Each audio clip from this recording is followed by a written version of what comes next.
All right. Welcome back, everyone. I will not be recapping things. We're going to continue from where we left off. You guys find yourselves back in the Silver Scale Parlor and Lodge, bruised, beaten, scarred, physically and mentally, um, and weary. As what time of day was it? I think it was afternoon. Yep, it was early mid Mid, afternoon. yeah. It's now like mid afternoon, around like 5-ish. Um, uh, I will say this. I imagine you guys coming back here would probably be like resting here for at least a little bit, like at least a short rest, or Mhm. um, your guys' decisions on your own. But yeah, you find yourselves back here at the Silver Scale, sipping your drinks. Some alcoholic, some are juice.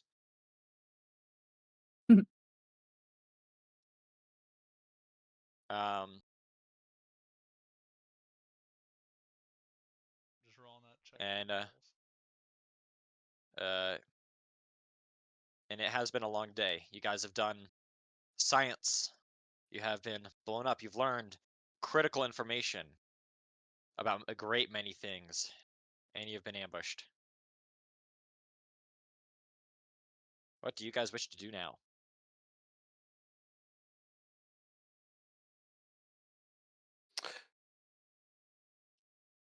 Question. The old Mexican standoff at the start of the D&D session. uh,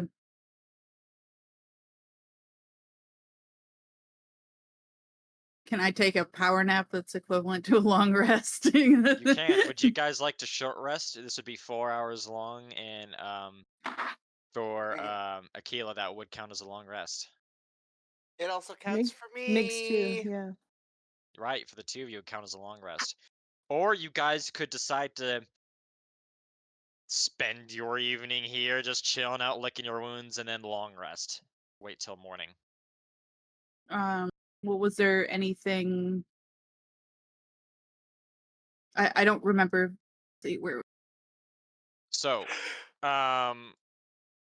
We were talking to some girl at Yeah, the Silver Eagle about something going on at the cathedral, people disappearing. I think her friend disappeared. yeah,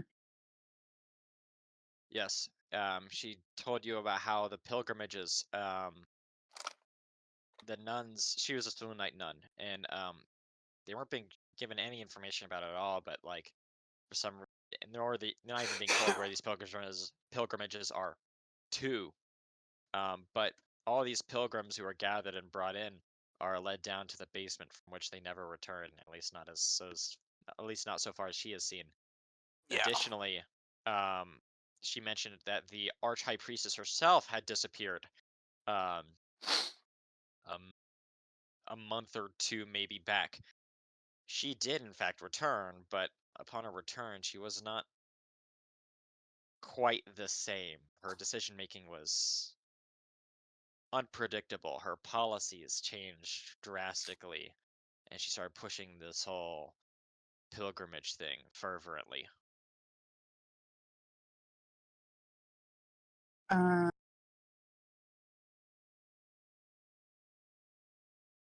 Additionally, also on the table of possibilities, you draw closer. Kerbonk, this is particularly floats around in your mind as you're sort of, you know, tending to your bruises and wounds.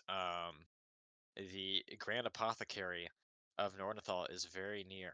This is where you were bid to go um, in your letter from this Alaran figure, whatever he may really need of you.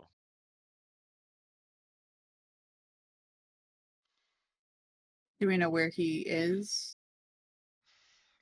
It was All he was told was to go to the Grand Apothecary. Which is where I need to.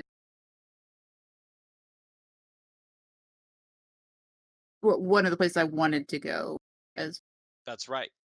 Yes, you wanted censor. Censor, that's right. Yeah. Yeah, you said it was late afternoon already. It's mid-afternoon, but you guys could totally I don't think anyone would, seeing you in your state, would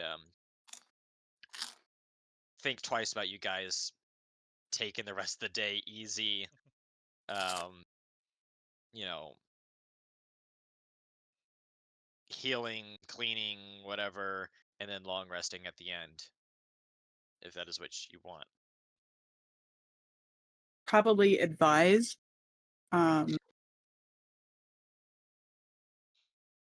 And I guess, because I think just prior to this, didn't we do Kerbunk's vision thing? Yeah. The Yes, clairvoyance. that is Yeah. something that happened. Yes, the clairvoyance, where Kerbunk came across some pivotal information regarding the tunnel war. To recap on that, if anyone failed to take notes on it or can't remember quite well or wasn't there, he used his clairvoyance potion to see back into the chief war room in Grunenreich, and he listened in onto a meeting apparently between um, the currently serving War Master. Did you get his name? I'm trying to fish around my notes. I'm trying to find notes and everything else is Okay. failing on me. Stand by.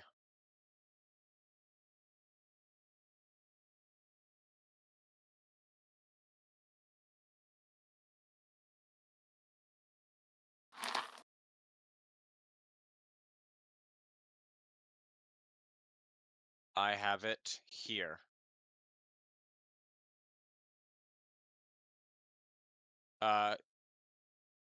It was Gorvash, Yeah, I believe. sounds right. Trying to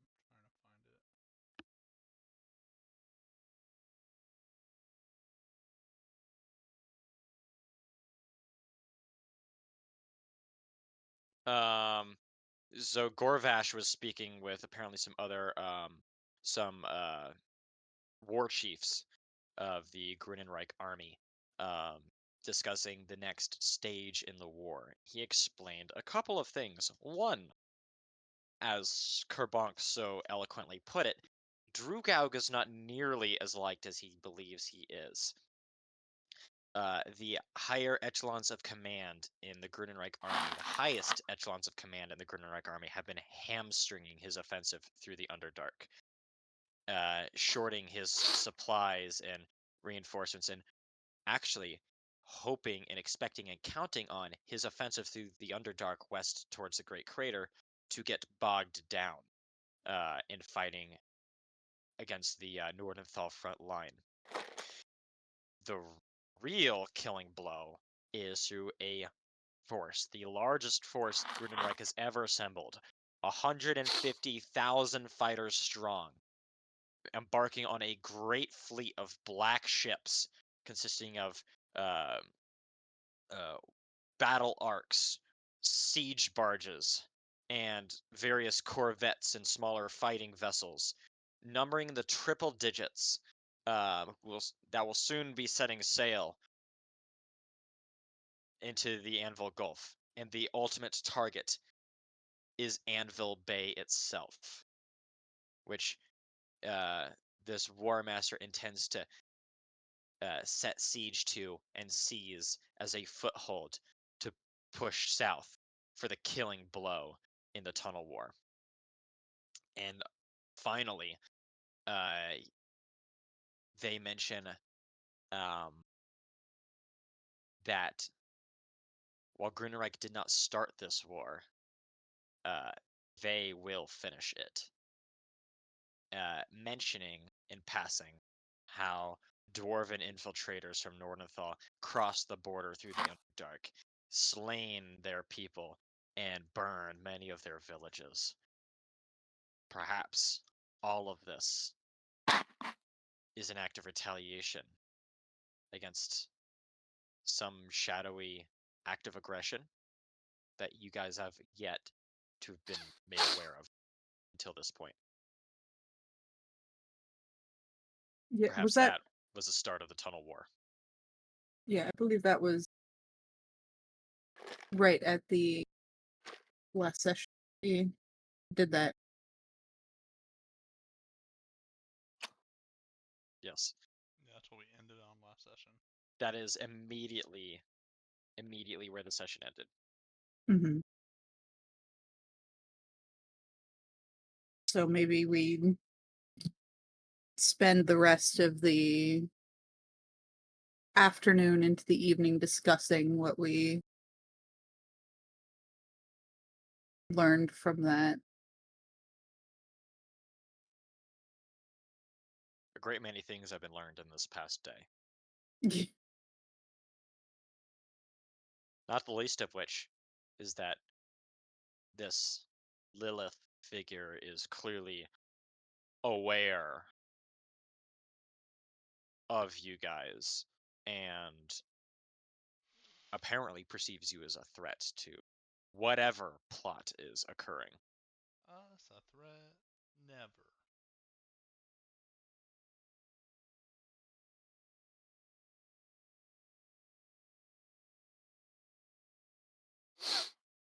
And maybe from there we long rest. Does the party concur? Yeah, I mean, if we do a short Yes. rest, then Yeah. we're running the town late at night. Yeah. It makes sense timing wise that even if we want to just do a long rest, everybody can get a full reset. Yeah, that's like I said, we can discuss what we you're sharing the information that we just learned from the clairvoyance and spend some time learning about what Kerbank knows of these people and all of that. Yes. I don't know. I'm just throwing shit out there. Of course, there's a lot to discuss, a lot to process. Um, is there anything that anyone would like to do before the long rest? Nope, I'm good. Nope. All right. With that, everyone takes a long rest. Woo, long I'm gonna rest. sit in my corner and meditate Mhm. because that's all I do. Once I enter the room, I'm going to click my invisible rod behind the door so nobody can walk into the room. Got too many people getting stabbed in their Good. sleep now. Hope there's not a fire. Can I room with Kerbank? Sure. Yeah, you decide to go and ask him, and the door doesn't open. Yeah, There's something I don't holding the want to door in get place. stabbed in the back either. You find yourself in the hallway, trying to open Kerbank's door, which seems unlocked, but you can't move it for some reason, no matter how Kerbank! hard you try. I'm just hear Hey, open the Kerbank laughing door! on the other side of Yeah, it. you just hear giggling, half orcish giggles on the other side. I'll click it and creak the door open slightly. You're not a doppelganger too now, are you? No, Okay, fine. I don't want to get stabbed. It's like, I that's wanna good get enough for me. Alright, yeah, doppelganger wouldn't say no. No, no, no. But a changeling might, and Cithrana changes into her form and stabs it. No, I'm kidding.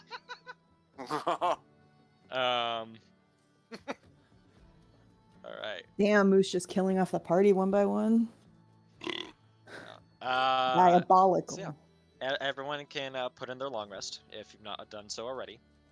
I just want Kerbank to wake up seeing me like doing the fucking Dragon Ball Z meditation where I'm like floating off the bed. That's all I'm doing. Well, it's better than when I'd wake up and see Bailiff looking just like me. And that's saying something. That's a high bar. Lyra,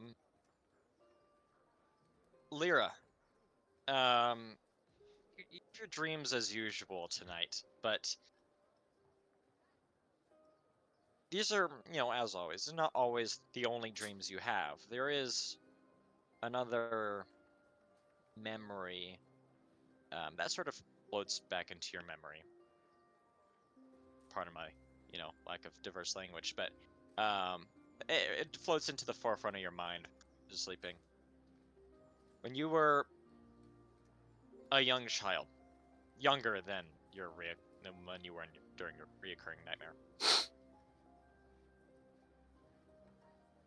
cuddled up between your mother and your father in, your little fishing village off the coast of the Anvil Gulf. One night, and you recall a story that your mother was telling you at the time. This was the story of a sailor and a white whale. See, this sailor made his living off of hunting whales for oil and other things. Your mother put some negative connotation on that. It's less than a desirable thing, especially for your folk, the water genasi, who depend on the sea for their livelihood and coexistence with that which lies within. But one day, this sailor encounters this white whale, larger and more menacing and vicious than anything it has ever seen. Anything he has ever seen. And he desires more than anything else to slay this beast. But the beast cares nothing for him. It does what it has to do in self-defense. It refrains from killing the man, the Dragonborn, actually, who loses his leg in the process. For years, the sailor would set back out to sea over and over and over again to find this white whale, to bring about its death. His fixation turning almost fanatically religious, his need to set things right, to gain revenge that encompassed his mind entirely. Now, this tale is very well known, is a common tale. However, what's little told is after the demise of the sailor, after the whale inevitably took the sailor's life, the sailor had a wife. And that sailor's wife, who for years was separated from her love by this whale this beast that had wickedly put this fixation on her husband that could never be shaken. She took it upon herself to finish her husband's work. Some say she succeeded.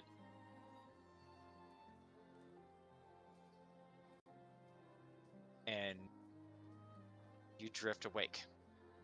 The dream ends. And morning rises.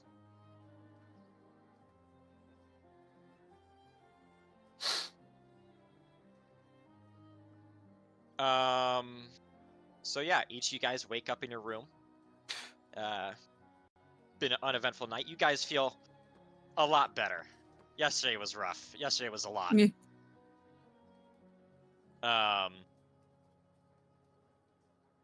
And I mentioned, unless any of you guys have anything specific you want to do, you each should go through your normal morning routine, whatever that may be, and you reconvene back downstairs. Eggs and bacon. Yes, eggs and bacon, as well as there's you see waiters going left and right with trays with something akin to eggs Benedict and other elaborate dishes. Yeah, I go for some sort of pastry and whatever the establishment's choice of caffeine is. Caffeine. Yep. You're able to get some Goodberry biscuits, which are these like pastries similar to like A scone. it's similar to a scone with some like like a Goodberry jelly, doppled on top. Hmm. And the coffee here is very, very good.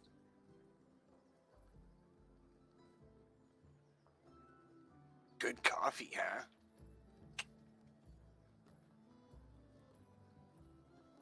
Oh, Megs, you're a coffee enjoyer?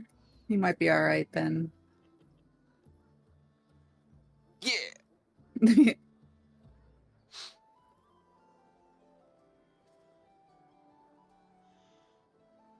I guess when you're used to the dark all the time, kind What? of. I'm not used to the dark. Well, There's some look how. elf on elf racism happening right now. Yeah, If somebody else gets racism for once, I'll take it. it's a combination of racism and also that he's a fucking nerd and How am I a nerd? books. A nerd.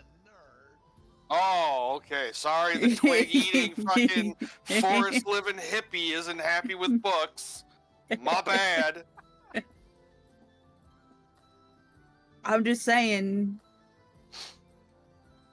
caffeine. Yes, you guys do get your caffeine. I specifically look at the person. I go, hey, do you got any like pine tree tea for the fucking wood elf? I'm not a wood elf, fucking high elf. Same thing. That's racist. The waiters are sort of standing there, like eyes going Damn. back and forth. That is It's like- racist. Immediately we're back. Yeah, okay. Yeah. I see his point in this one. Just gonna turn around and is just gonna go wait other tables. we're just like hanging back, just You watching. guys clearly need a minute.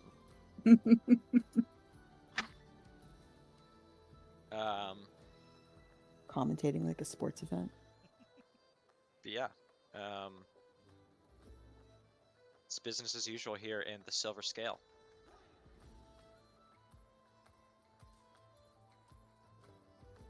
Yeah.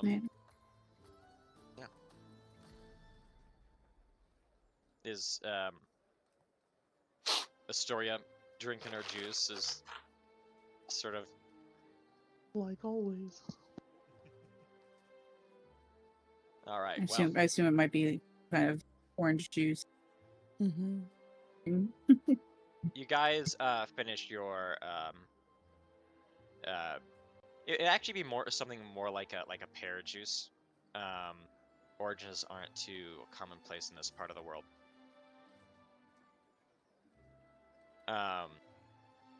But you guys finish your breakfast. You've got your gear together. Several paths lie before you. It's up to you which one you take. Well, Kerbank had business at the Apothecary, Yeah, and bring that's out the pretty letter close. That I got telling me to go to the Grand Apothecary. You're pulling that out? Yeah. Okay, yeah. Yeah, it says, to Kerbank, Get your ass here. more or less requesting, like, acknowledging your, acknowledging your prowess in, difficult situations, and requesting your presence at the Grand Apothecary, and said that you will be compensated fairly. Signed off by one Alaran. How do you spell his name again? I have it as Alaran. Gotcha. Okay. Alright. So, I I have this here. We got it from. Oh god, I'm so bad about remembering names the last few days. Stone Meadow. Stone Meadow, yeah. I got this all the way back in Stone Meadow. And it's just right up the road from us. I saw it coming in. So, Akila, I know you were wanting to go over that way too. Yeah. Let's go. Yeah, it's Guys, closest thing anyway. You guys depart the Silver Scale, Parlion Lodge, and you make your way over to the Grand Apothecary. It's really not that far away. It's like a 15-minute walk from the Silver Scale, and maybe a little bit longer than that. And you see, people are starting to go about their business, mostly women and children. You do see some men of military age, but they are draped in more expensive clothing, and hold themselves highly. But reaching the Grand Apothecary, it's not long before the smells of the city itself turn into more of a sanguine nature as you arrive, and it is bustling with activity. The Grand Apothecary, what it is really, is a hospital, and it is right now, like, you are walking up and several carriages pass right by you, almost running you over, and the backs open up and you see a whole team of nurses run up from one of the nearby buildings. This apothecary is a whole complex of several different buildings, as you can see on the map, and they open up the backs, and you hear one of them shout, this older dwarven lady shouting over the others. It's like, hurry up, hurry up! Pull out the wounded, triage them as best you can. Critical ones first. If they're dead, nothing you could do for them. If they're dead or going to die, just leave them where they are. And you see them pulling out stretcher after stretcher after stretcher of groaning, moaning, or even shouting dwarves in garb bearing the colors of the Nordenthal Royal Army. Some of them are halflings. There is one dragonborn, and they're like pulling him out, setting him on the cobbled stone ground, and you see nurses going back and forth, just trying to decide which ones are critical and which ones can be saved and which ones can't be saved. And a good deal of them can't be saved. You can see a similar sight happening on the other side of the courtyard across from you. And from all the windows and such around you, especially with your incredibly high passive perceptions that are here in this party, this hospital is being overrun with patients. The main ward, the emergency, critical care ward, is immediately to your right. And you see not only just nurses, but you see some people dressed, look a little more like they might have some more of an administrative role inside as well, just from standing where you are. Trying to flag one of the nurses' attention down. Ma'am? Ma'am? What is it? I'm very busy. I'm looking for, I'm pulling out the note trying to show, Alarin's name off. I was told to come find him here. Alaran, what do you want with that old hoot? He's learn. inside the emergency ward. You can find him somewhere in there. He's usually with a patient.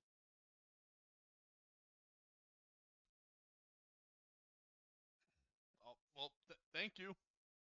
She goes back and starts doing chest compressions on guys. Oh, she just stopped doing chest compressions while she's No, this no, man's no, no. dying in front She of was me. called. She was called over. She was called over and doing chest compressions on the guy she wasn't dealing with yet. Oh, okay. As others are like desperately like trying to like change bandages and apply tourniquets and like you see a lot of medical work is having that happen outside, and you notice particularly you Astoria, that while there's like a spell of like healing word or a healing touch happening every here and there, it is not happening nearly as much as you think it should. There's a lot of this is directly physical.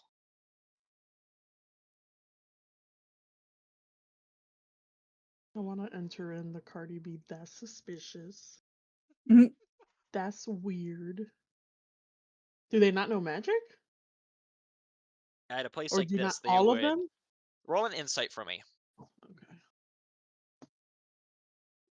Insight. Where is you? Oh yeah, pizza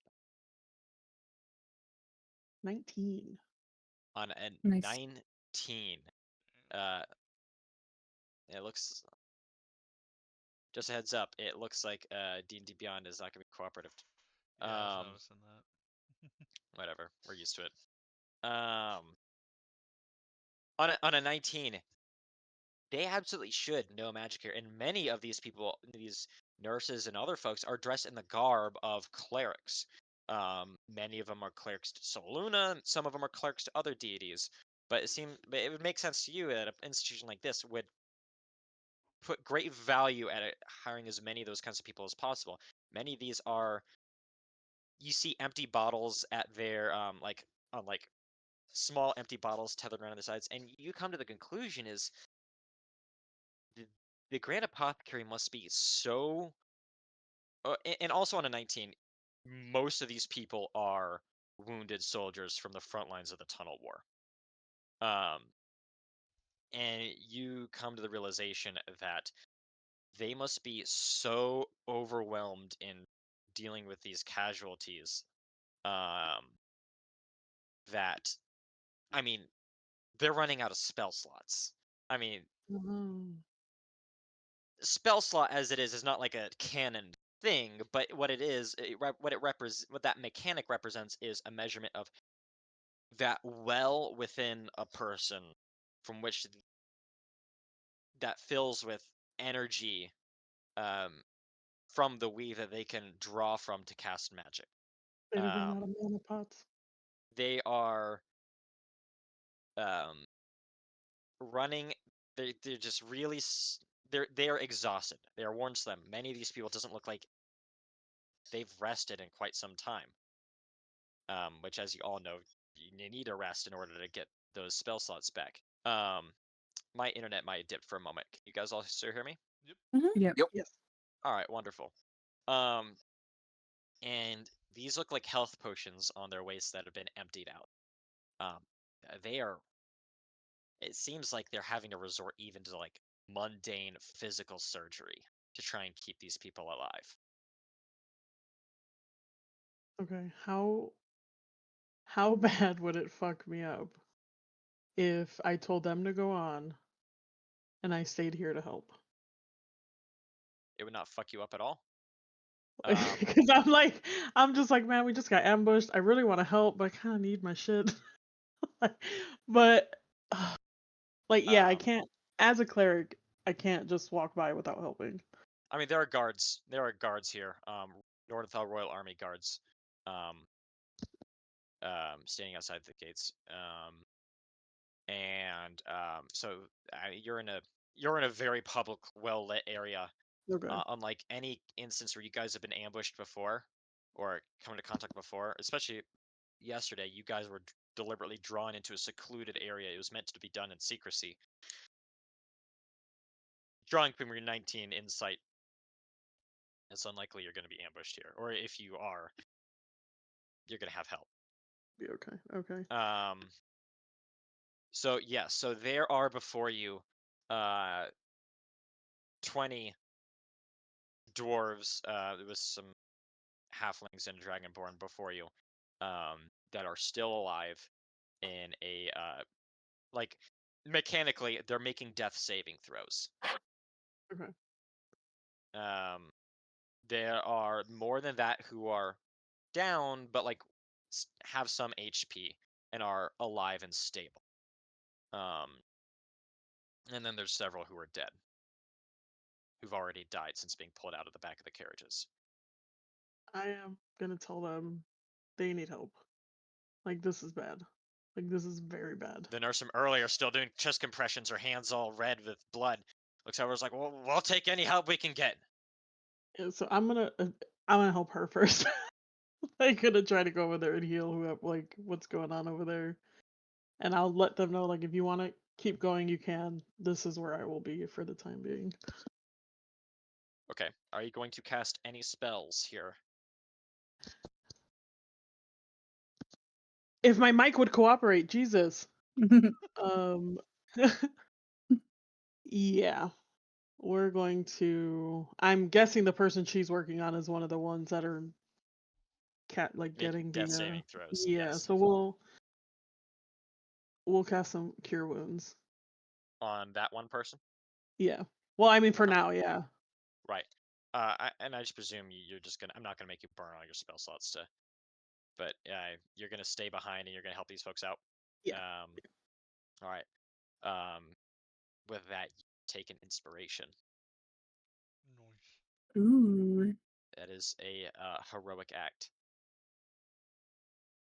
And with your help, they save a lot more lives than they would have been able to do without you.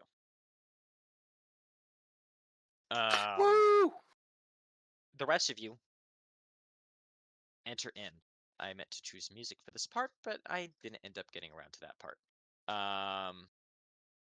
You enter into the emergency, ward of at least on this part of the Grand Apothecary. There's patients being wheeled back and forth. Clerics and nurses and some administrators. You see one these administrators, a dwarf, uh, with remarkably less blood on his outer garments, holding like a book with like a quill, sort of just going at it, taking notes and writing things down. Yeah. Um, but the apothecary is a bluster with activity.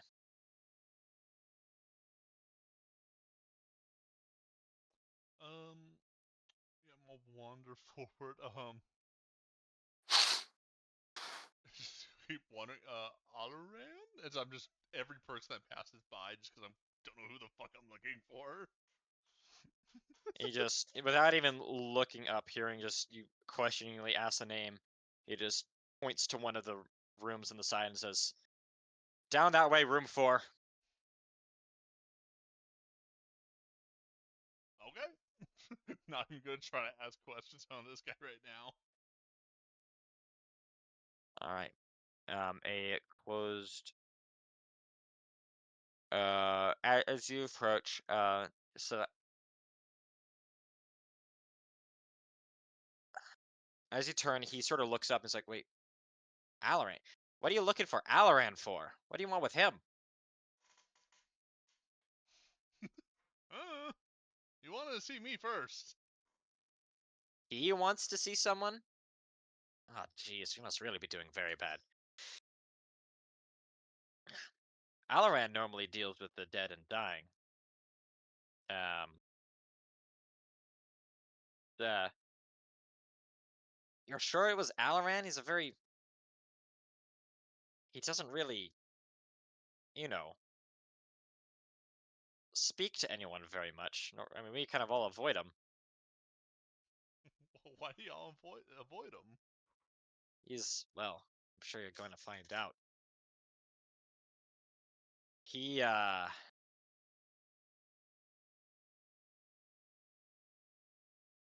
well, he's been here longer than any of us really have. Um, but he's always wearing this like mask. We've never seen his face. And don't get me wrong, he's an excellent healer. He's probably the best we have here, but I'll leave you to it.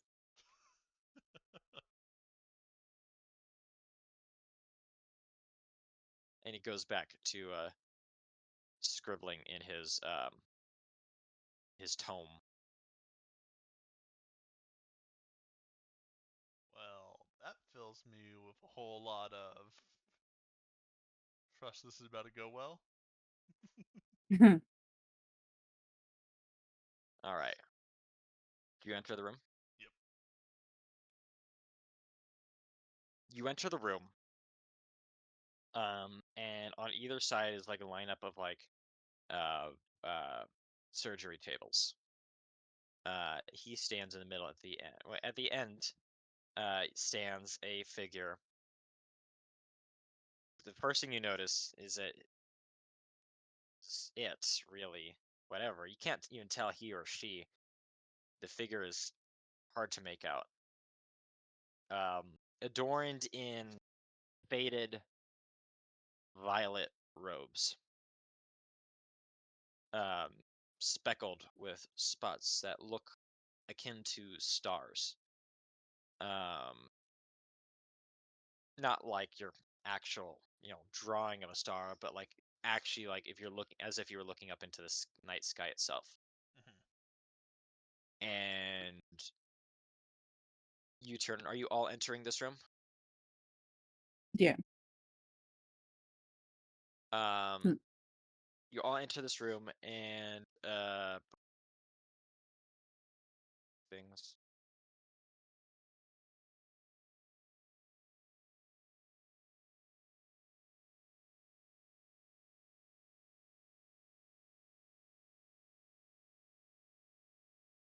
Aquila, on a 15 passive insight, you immediately get this feeling as you walk in, like a little tingling in your head, as if someone rapidly flipping through the first few pages of a book. And the figure turns, and you see, draped in the faded violet robes, a porcelain mask. It's looking a little bit feminine, a little bit male.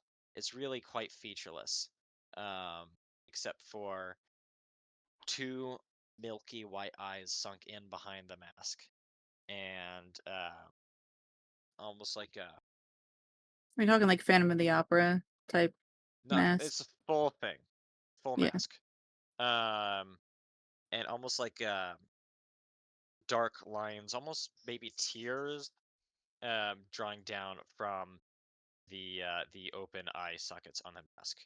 I am dropping the image of that which you see in the DM notes channel. This is the figure you're presented with, and you hear in your head, I see you took your time getting here.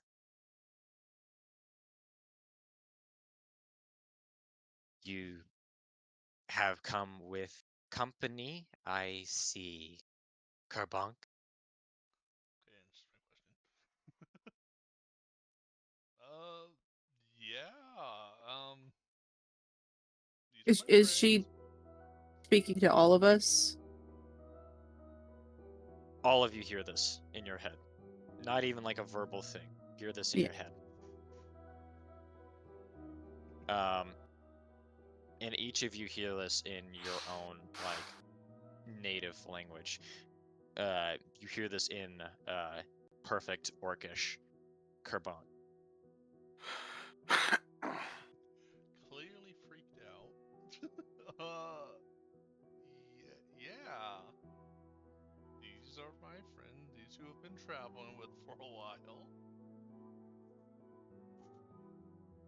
Well, if they are friends of yours, they must be equally useful to my purposes. As you may be able to see, we are quite busy here with recent events happening in Boreallum with the war.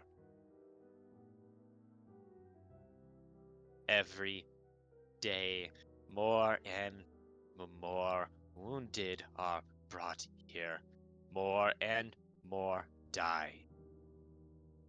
We are running very low, burning through our stores of healing potions and other implements.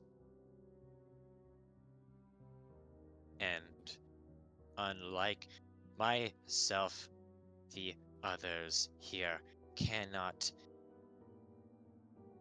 be able to keep up with the arcane demands of healing magic on such a scale. It is this problem for which I am in need of your assistance.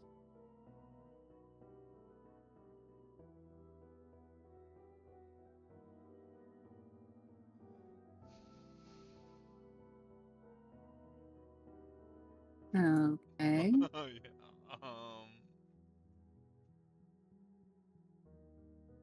Yeah. Um, What can we do? you see Alaran approach over to one of the tables. There is a dwarf on it.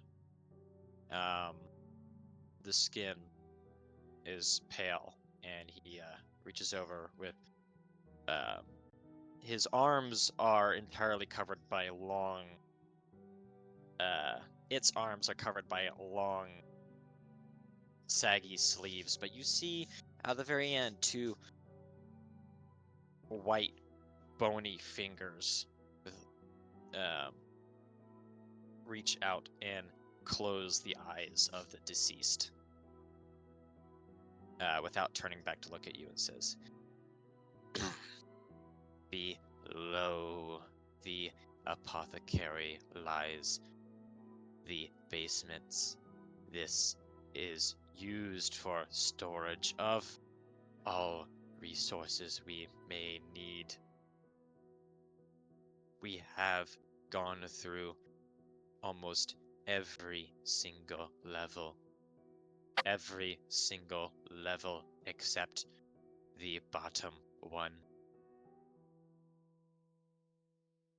Despite my demands and requirements, the others here refuse to go down there. I am not able to go there myself.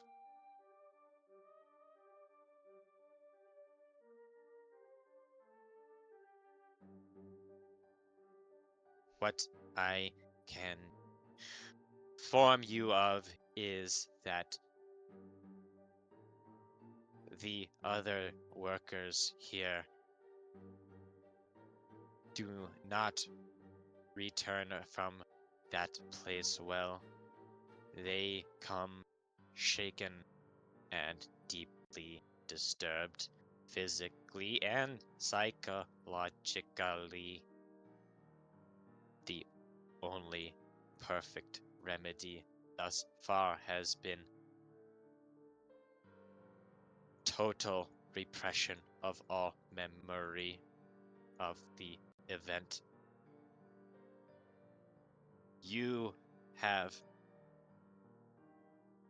It has come to my attention you have a particular knack from delving into the depths of fear and danger and returning in acceptable health. I would have you go down there and find something for me.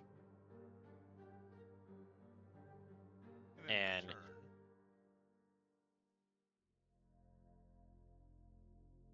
In return, I can offer you and your friends a boon that you will find from nobody else.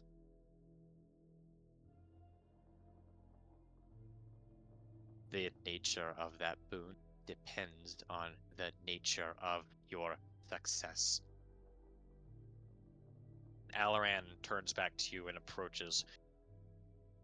The robes don't leave the floor, but you don't see feet movements or hear footsteps, rather just a quiet, slow glide towards you, looking deep into your eyes with its empty, milky, soulless eyes, and says,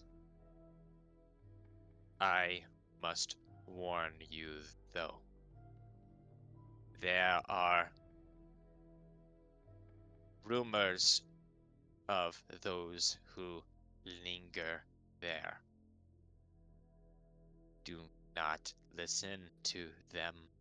They lead to madness, and the only cure for that madness, euthanasia.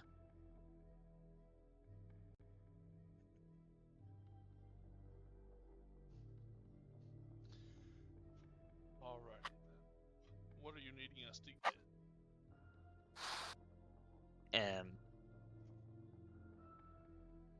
Um, you get another glimpse at its hand, this rotten white, bony hand. As it holds up a small, a scrap of paper as if torn from a book, and shows it to you. And this is in it. What is detailed on it? Well, there is in storage down below somewhere a sample of a rare mushroom, medicinal mushroom called noble stock. It can be reduced into a healing substance, most beneficial. We can extend many lives with that substance. Return with that, and you will get boon.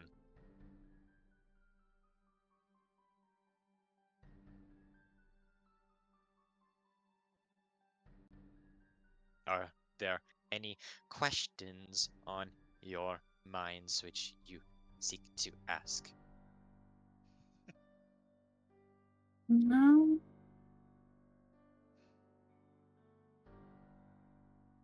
Plug a little weird, but he's Well, right. I was gonna say, do we know what this thing looks like? Or is it one of It those? is. We'll see it when we see it. It is a blue mushroom with an almost silvery sheen to it. The stalk is thick and the plumage is strong.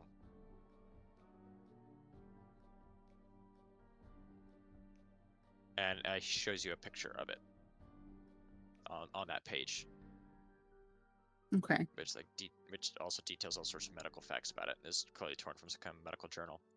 Yeah, just to make sure that getting.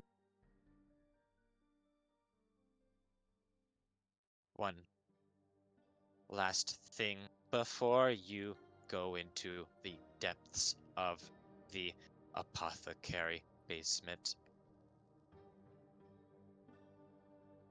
No matter what you see, no matter what you hear, know this. What else is there in life but to cling to it as desperately as possible? In this endeavor, I aid the people of this realm, and in return, I require the same. Finance, power, lust, these trivial things are nothing in the face of unending oblivion. All death is damnation. All we can do is run from it. I bid you return well.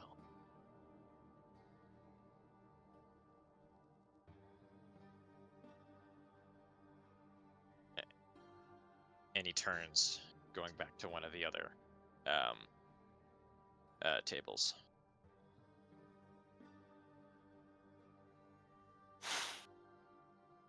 Well, we want to do this, guys? Yeah. I mean, I'm interested. See what these mushrooms got going on. Astoria. Ye- While that has been happening, you have done what you can for the time being with that group of patients. Would you like to go inside and join the party as they are leaving the room? Yes, I would go find them. All right. Guys, I presume you're leaving the room now. And unless there's anything else. Because I'd like to say do anything. No, I don't think so. Nope. I'm a little creeped out by person, but That's an understatement. You guys exit the room. And leaving the room, closing the door behind you, Kerbonk, you can't help but remember that potion you got before. Find it yourself, twiddling it in your fingers.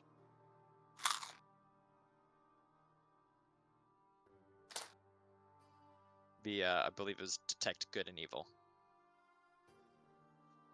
Just to remind you that you have that.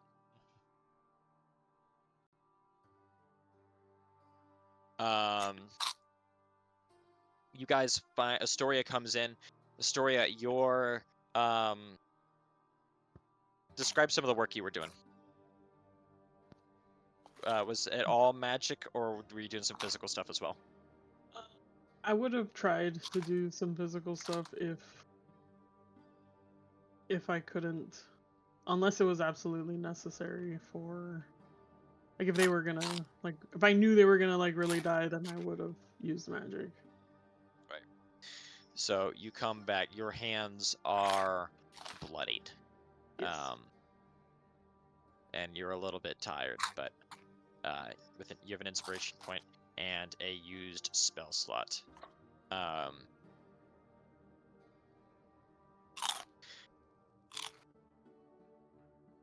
You guys can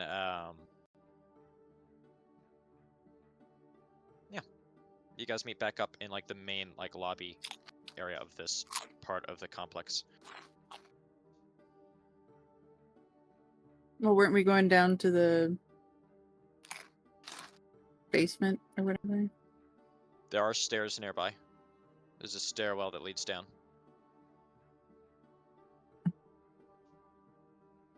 I just figured you might want to link up with Astoria, or not. Yeah. Running around the apothecary hiding from her Scooby-Doo style. You cannot hide from me. Mhm. The Angel of Death will find you. But yeah, no, I assume we'll meet up with her and we'll relay sort of what we were just told, show her the image of the mushroom we're about to hunt for. So Yeah, he handed you that slip, by the way. Yeah. So dude, creepy as hell, but Yeah. seeing if we can help him by finding this mushroom.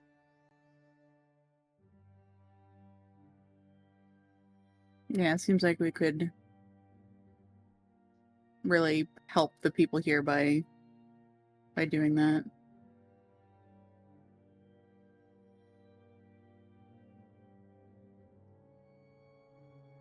The stairwell lies in the corner of the room, of the lobby.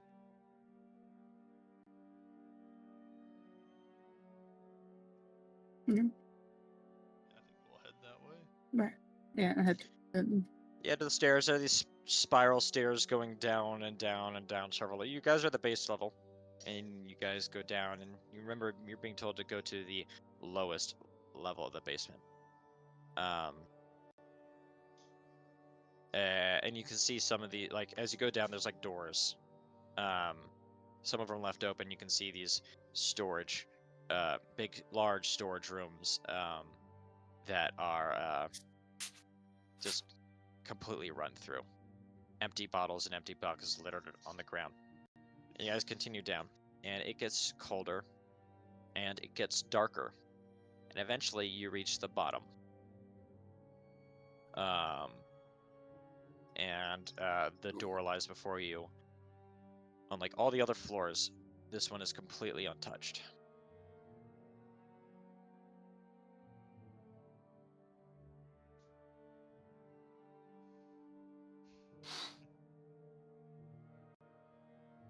Well, not sure what to expect, everyone, but are you ready for a fight if it leads to it? Yeah. I mean, I hope it doesn't come to that because we're here to help people. I don't want to create more work, but I mean, at least we're already in the hospital if we're beating some people up. So Gotta do what you gotta do. Do you guys enter the apothecary basement? cautiously, Yeah. yeah. I don't like creepy basements, and our previous experience in a basement did not go very well. You open the door and close it behind you and find yourself immersed in complete darkness. I believe some of you have dark vision. Yeah. Which one of you have dark vision? And it goes for what, 60 feet? 60 Aquila, feet. yeah. Yeah, I think 30 feet clearly and another 30 in dim light. Let me double check. Yeah, but the dim light is black and white, essentially. I would use produce flame for myself. Okay. Using produce flame, that produces light for how far? 10 feet. Yep, see in darkness, shades of gray, up to 60 feet. Okay. It's a Given the well, it's a limitations of bright D&D light. Beyond, we're just gonna be going off of, yeah. It's a bright light in 10-foot radius, and then a dim light for an additional 10 feet. Okay. Aquila. So only Aquila and Migs have dark vision? I also have dark Mhm. vision. Oh, you have dark vision? Oh, right. Half orc. Let me use my orc 5, abilities. 10, 20, 30, 40. Down here. Part is a little bit. Continual flame should not be second level. 30.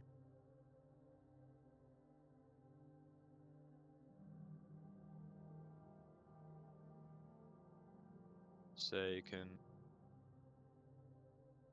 Alright, let me clear out these immediate surroundings for you guys.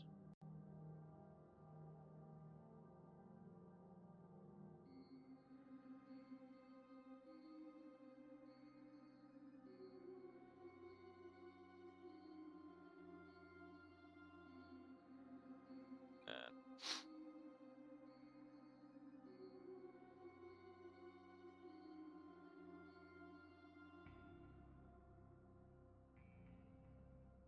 okay, I'm gonna say you can right now, from where you guys are all standing, you can see it that much. Way we're gonna work is that the turn is gonna be shared amongst everyone in the team, everyone in the party. Everyone can take movement and can take a movement and up to 2 actions or bonus actions. A dash to extend your movement counts as an action. You can only like dash like once a turn.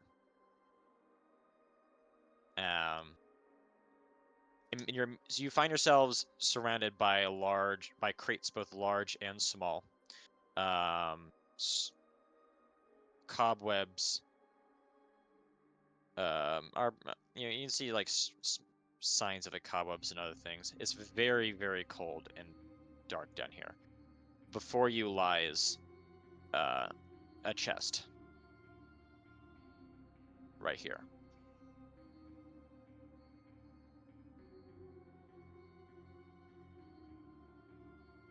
I'm 5, 10, 15. I'm gonna poke it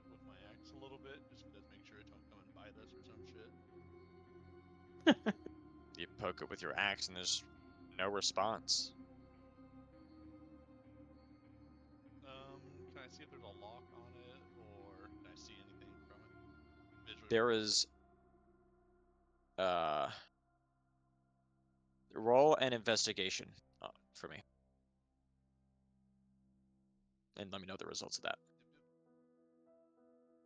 That's 13. There is no lock, and there's a fine layer of dust over this chest. It's not been opened in some time, that you can't really tell much.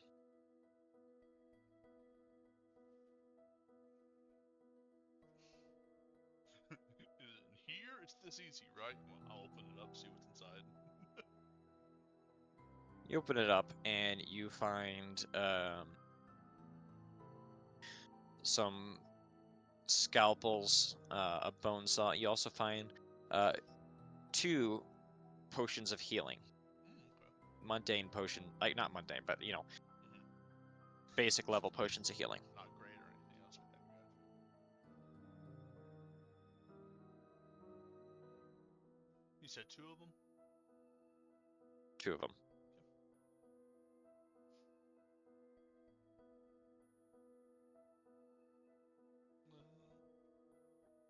What's that put me on action economy right now?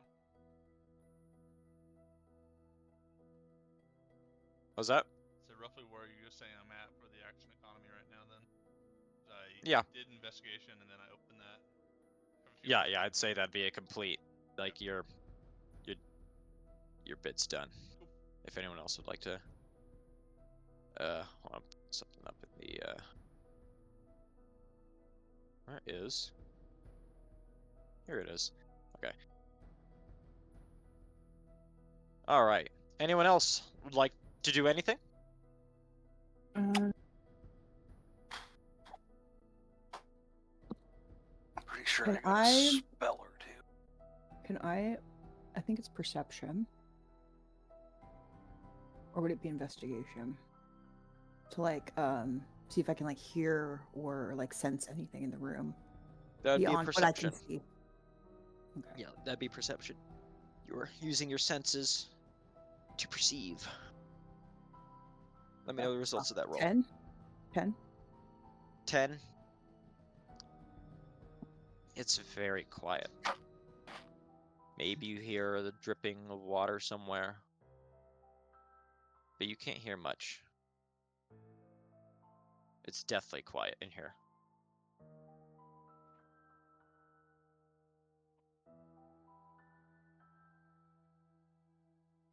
Now, what are we doing down here again?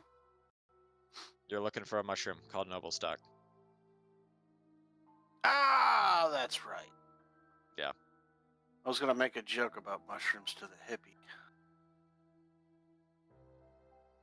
been there, and actually, but I yeah. still have some of those magic mushrooms with me that I. Yeah, you guys each have the ability to move and take up to 2 actions for each of these turns. Alright. Well, I can't do any spells. As you explore this dungeon I have crafted so painstakingly for you. I bet thy mushroom is up here.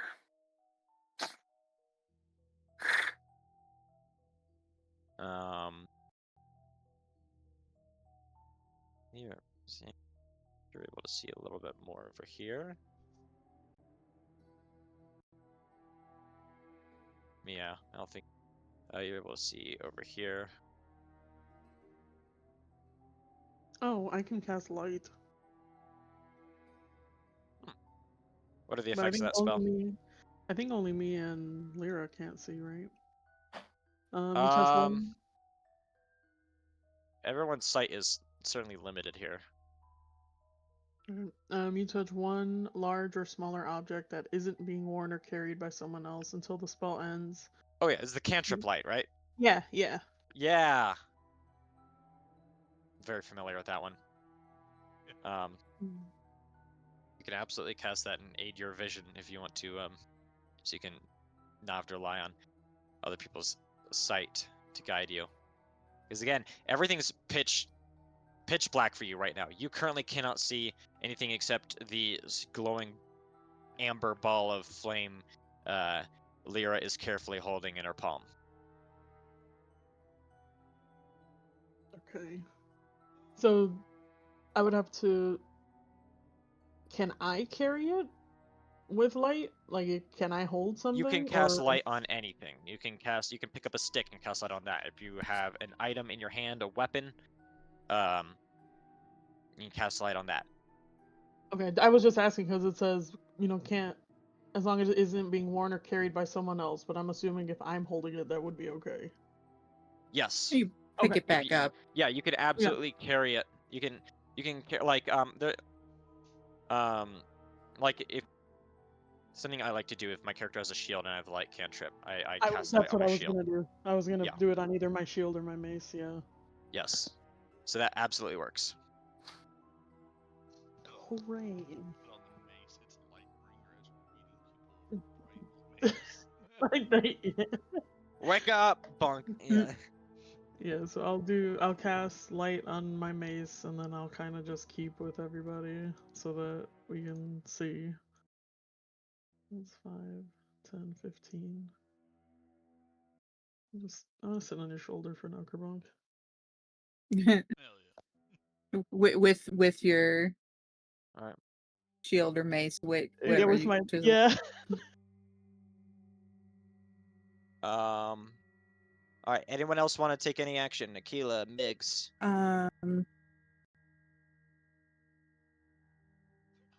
splitting up. It's the sewers all over again. Well, I'm not going far. I just want to check out what if I can see any. The start of every horror movie. From there, that's about what you can see. With your passive perception of 15, for a moment as you're walking over here, the air got a little bit cooler, but it's gone back to the already cold temperature it was before. Can I roll perception to see if like if that's like a draft from an open door? Or... You guys can roll perception. Yeah, you can roll perception, not you guys. You can. Perception! Hiya! I can't tell shit. What was it? Got a 8. 19. Yeah. No, this was just Akila. Oh! Again. I heard something, and I heard perception. Yep. Make sure you're paying attention. Yeah, I can't. Yeah. You can't tell. You're not even really sure if you felt a change in temperature at all, or if it was just you. Must have been the wind. Biggs, it is you. I mean, it's still everyone's turn, but you're the one person who's not done anything yet. If you'd like to make your movement, take your actions. I'm going to move 5, 10, 15, 20, 30 to there. Okay. And I'm going you can to... see 60 feet. Yes. What are you going to do? Figure out what's down here through my various senses of my wizarding ways. I'm gonna listen for shit. Smell for things. Roll perception. 24. On a 24, you at first let's hold off on movement until I can Yeah. deal with one person at a time. I don't know if I can see that far. Oh, excuse me. Well, now you can. No, I can. You at first hear nothing, and then suddenly, skip, as footsteps run past. You can hear it to your right. like small feet on hard stone, and turning to see on the 24, in that brief moment, you swear you catch a blurred dash of blonde hair Where? In front of me? off to your right Oh, over to the here. right. Okay.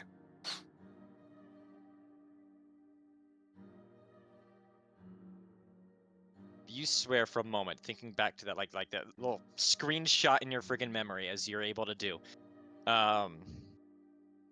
Blonde hair and a necklace of some kind.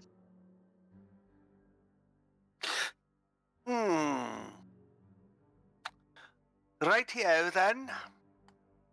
Alright. Yeah, I can't really do anything else. Okay. That's everyone. Alright, we're moving to stage 2. Everyone can make their action, do their thing, make their action, make their moves. Since Astoria is sitting on my shoulder, will my movement count for her, or like me moving, will she move with me per se? I will allow that. Hell yeah. But like, because it's taking up the same amount of time, she's not gonna then be able to move off you like you're like the little fairy carrier thing, you know. I'm the ride. Lyra, when you moved last time, I forgot to mention this. Sorry. There was another chest over here, which Oh. you now realize you passed. Wow. What's the distance of your vision again? I'll open it. What? Distance of your vision with your light?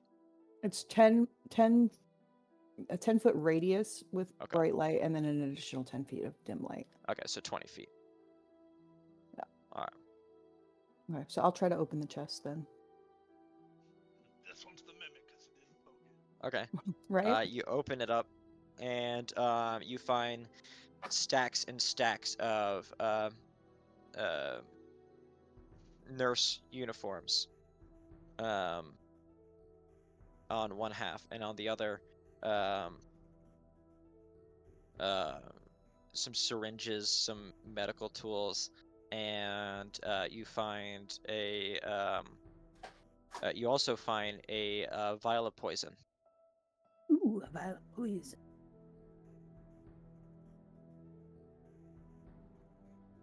Man, all the poison, no, the acid stuff Bayless had. Yeah. That motherfucker, we're gonna beat his ass when we see him. Alright, and then you go back over there. Okay.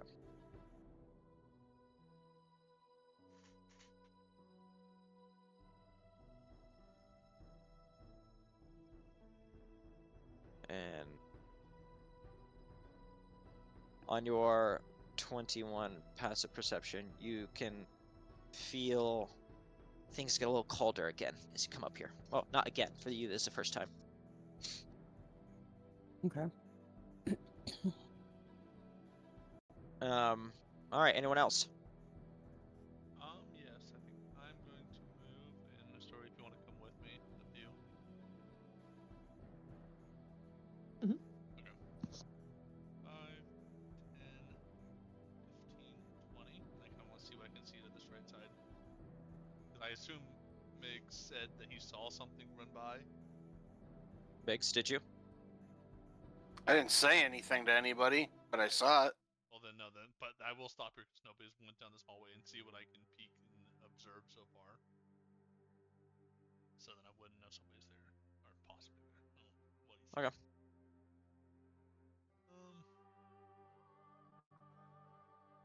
60 feet for you, vision. Yeah.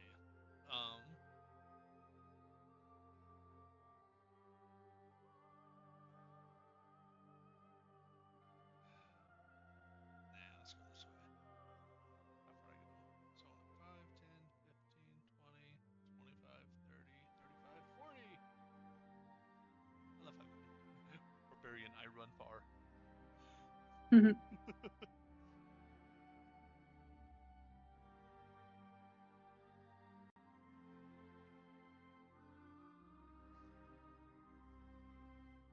I say you can see about that far. All right. I don't think I have anything. Would you or Astoria like to do anything? Just because I'm always paranoid. Can I cast Detect Magic? Ooh, good spell. Good spell. You can. Describe to me what the effect of it, what the wording of the effect is. So, within 30 feet, so, I don't know. Blah, blah, blah. Okay, so it says, if I sense any magic, there would be a faint aura around any visible creature or object in the area that bears magic. So I'm guessing all these boxes and such. If there was any magic, they would kind of like start to glow, and it would just be like my signature orange. If there was anything around. You see within some large boxes near you, glowing in like a three-dimensional space, as if you're able to see through it, like a faint, blurry glow. Looks like bottles, so maybe potions. And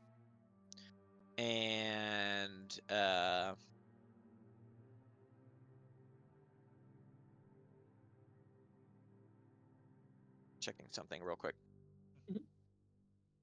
Because D&D is sometimes hard to tell what's magic and what's not.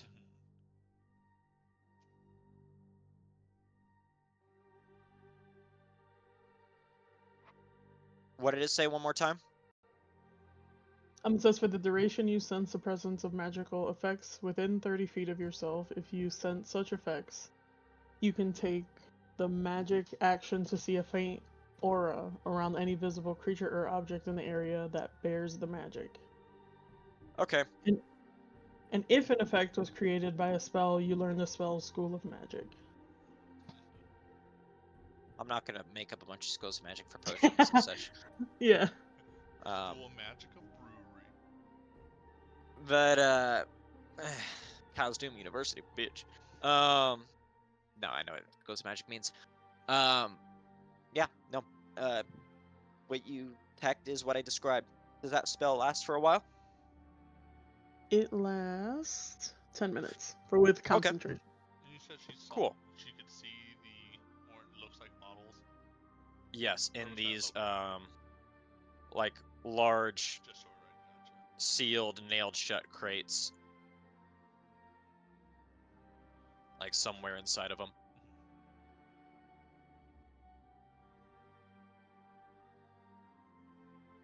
That'll be my Anyone turn. else? I guess I'll do a little movement. I did my 30. You go over here. What are you expecting to find? What are you looking for right now? Well, you said the person ran from the top down, right? Bottom up. Oh, bottom. So I'm looking.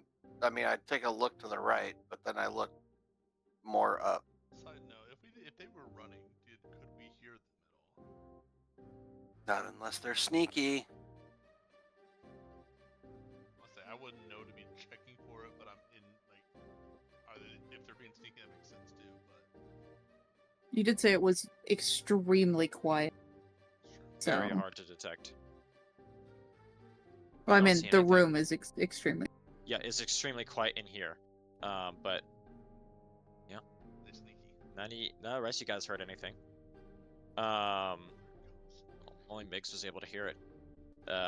You don't see anything. You just see more boxes, as if like a solid wall.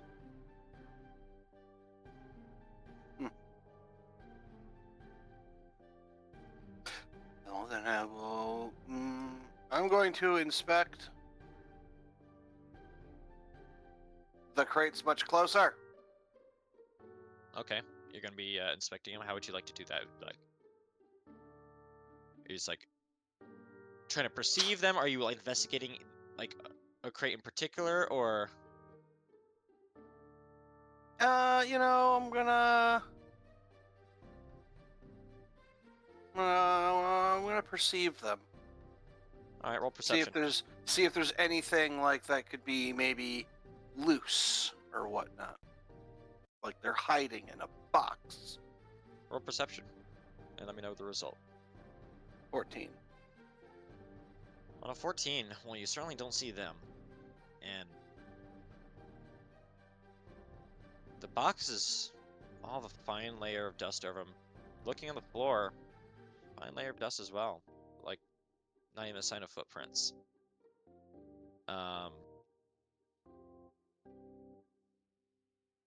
However, on a 14,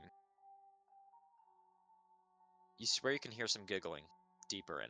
Very, very, very faint, but sounds akin to giggling.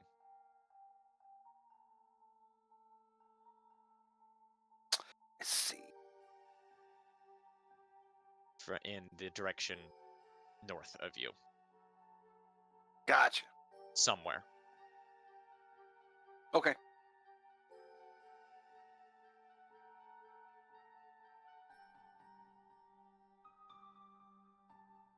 That's it for me. Okay. Anyone else? Tequila? I already did my movement for that. I just called out my Your owl? Okay. owl.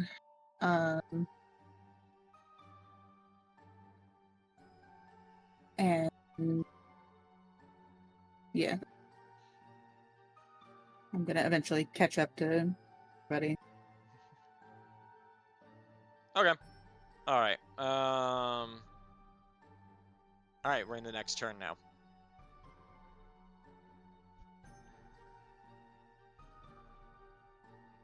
Alright, so we're in the next one. Yep. Awesome. Story is still on the shoulder. Yep. Alright, take another step forward. I'm gonna look over here to my right if there's something there. All right.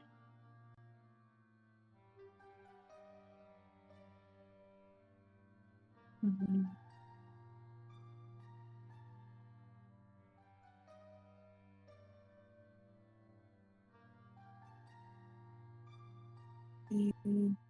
All right. Unveil the extent we can see there. Gotcha. Lyra, 20 feet.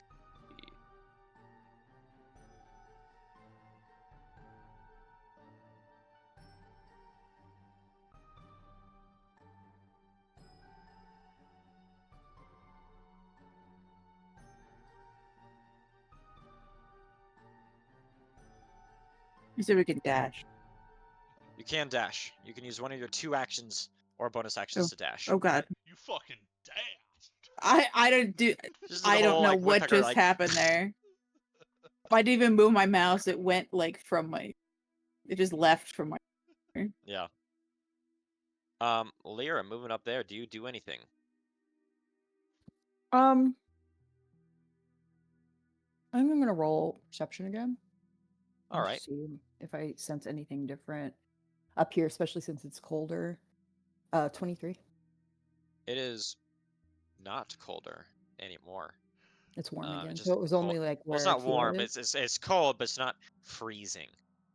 Your It was like where Aquila It's was not- is where I was standing before, and that was cold. That your was breath isn't being turned to fog. okay. And on a 23, you turn and you see in the darkness 2 pale dots, a few inches apart from each other. Oh no, I don't like that. And below those dots,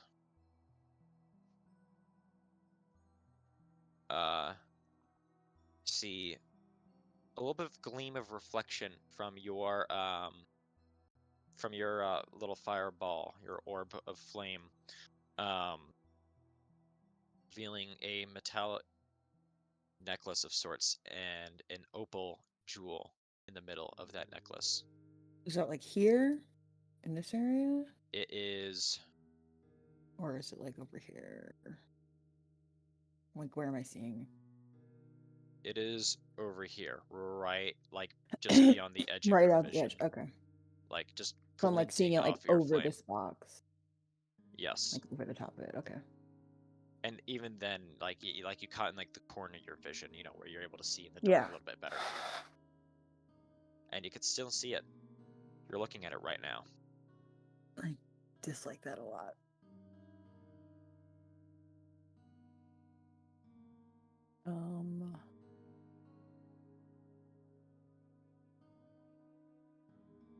Can I?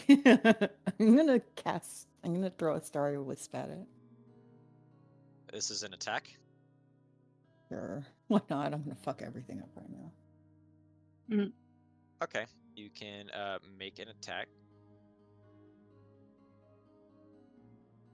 I'm gonna regret the fuck out of this. 20. 20 is the hit. Mhm. Make it with disadvantage because it's something that you're Because I don't know what it is. you don't know 12. what well, not like you don't know what it is. You can barely see it. It's like 12. beyond the edge of your vision. A 12. All right, describe the effects of this spell beyond just the damage. Does it create light or anything like It's that? it's a mote of light that I launch at a creature or object within range. It's radiant damage. Does radiant damage. Radiant damage. Mhm. All right. And Okay, it emits a dim light within a 10-foot radius and does not benefit from the invisible condition. The creature. You. Whatever it hits, Yeah. the effect itself. All right. And what was the damage again? One more time. It's 2d8. I haven't rolled it yet. Go and roll damage. 9. Okay. You shoot your bolt forth, and you send forth this wisp, and it seeks out what stares at you in the darkness, and there is like a burning, and you hear almost, you see the face turn, what you realize must be a face as the dots move together, and you hear like a ah, and Shake your sugar cane. and a scampering of feet goes in the other direction. There's In certainly it something in here. very, very briefly casts light, and you swear you can see it was over in a flash, and there was a lot of shadow happening. You hit Mhm. around where the belly should be. Okay. You weren't able. There was shadow cast over the face, implying that either there was some kind of overhang or, you know, Mhm. something preventing that from shining up on the face. But you caught a glimpse of blonde hair, and you saw um, briefly what you make out to be the shape of, must be a young dwarven girl, wearing gilded robe, like not gilded robes, but like Shiny. Embroidered. she's wearing Boss. We're all just throwing off words. No, at I him. know. All right, she's wearing the attire similar to that of potentially a noble. It is Ornate is that? purple-ish. Yes, ornate, with sort of that brassy mithril-esque metal around like some like a buttons and like a belt thing, and strands going down a skirt. Okay. You're not able to see the face, but you see an opal necklace and blonde hair as turns and flees into the darkness. Okay. Well, that's all I can do. Sorry. All right, anyone else?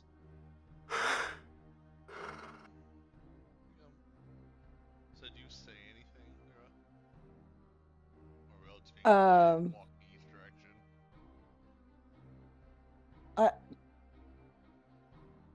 Yeah, I guess I would say that I found that someone's here. Like I would just someone's in here. Because I don't know that what Migish saw over there either. So I was like way far away from him when he saw that. But I would just call back to you guys. It's like someone's here. But that's all I know. Take one more step forward just so I can try to look more into this room.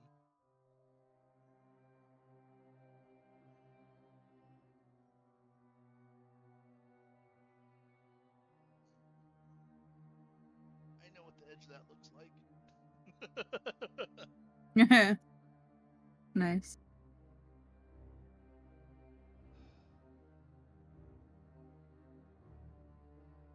Anything you would like to do, or move further? Yeah, so I got a lot more movement. I'm just debating what Yeah, to you do got a with lot it you could right do. now. Meantime, anyone else can do anything.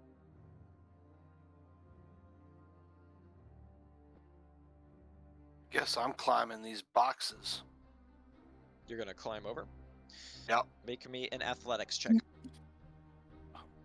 Yeah. Watch me fail this. 13.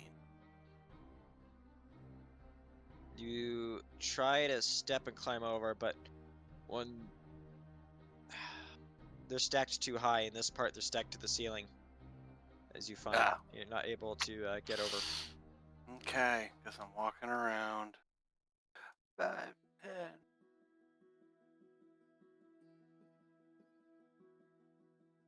60. That is what my dash is. Okay.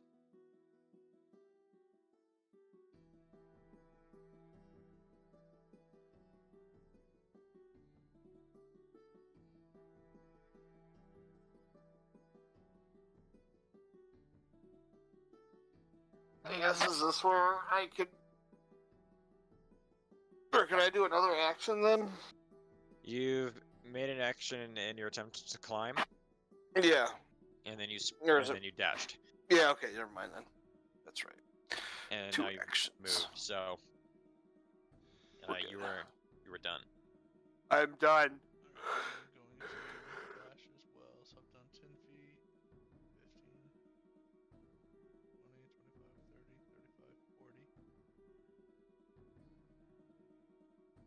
40. Okay. I'm gonna look at this chest. I'm also gonna poke it with my axe to make sure it's not about to eat me. Poke at the axe. No response. Alright, can I see a lock on it, or can I just try to open it up? This one is locked. Can I just swing my axe down on it to make it open? You certainly can. Is this a wooden chest, like kind of like this image, or is it? It looks that way. Yeah, it looks like that way. Okay, in then, the yeah. image. So on the map. So, make an attack roll. I'll fuck this mimic up real quick. Oh no. 28 hit. 28 would destroy the box. Oh well, 28 was 28. to hit. 28 hits. Instead of a crunching sound, you hear a deep, squishy gush as it slices. The axe slices down into flesh. I was waiting for it. And There were too many in here not to have at least one.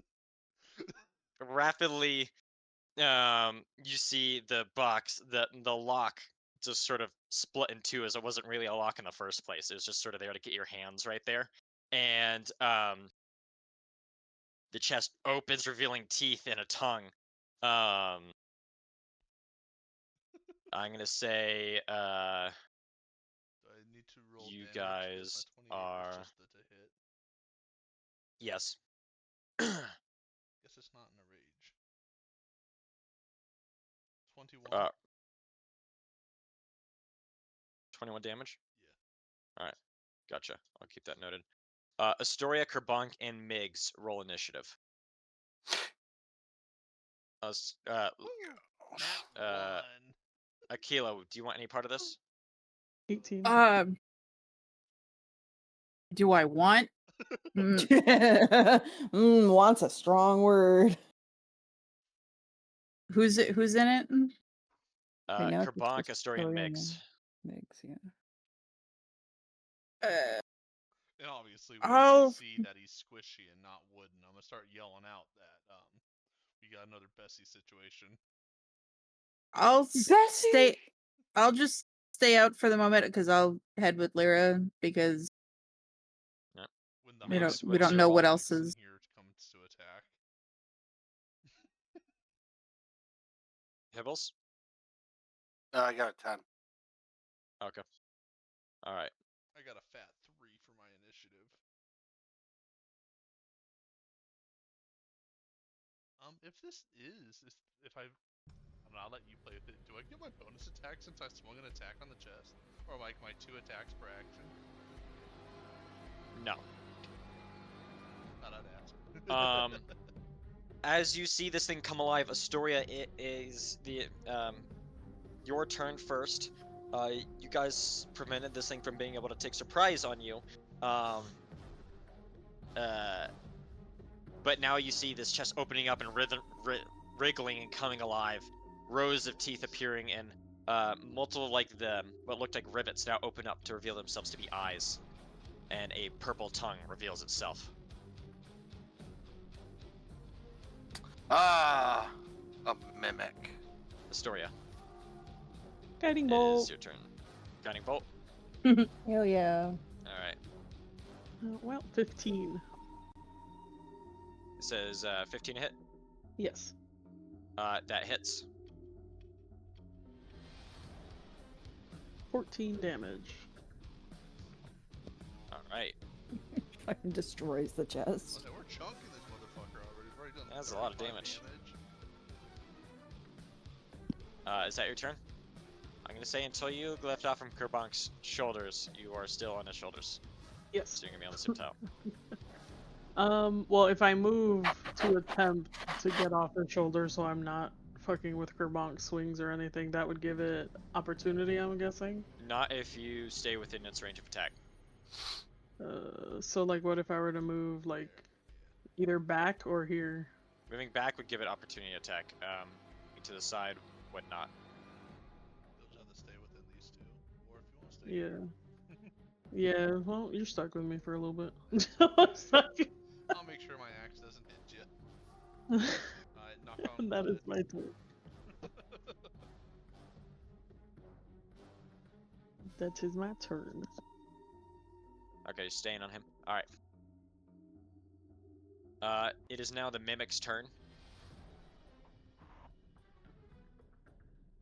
It is going to,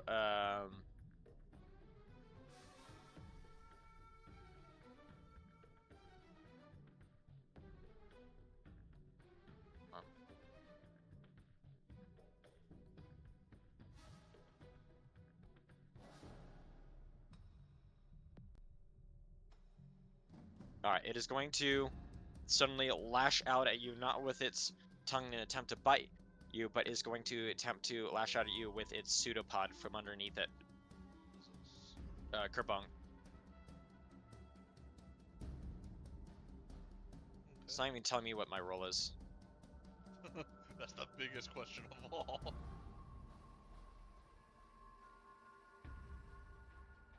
21 to hit. Yeah, that'll hit.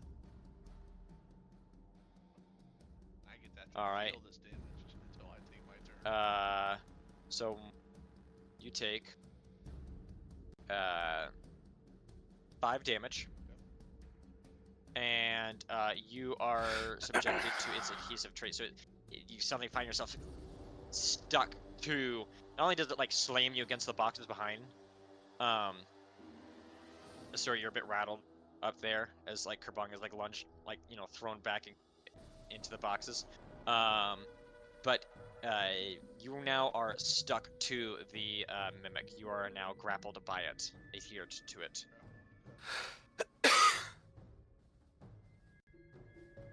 So, what are yours? Parchment for grappled.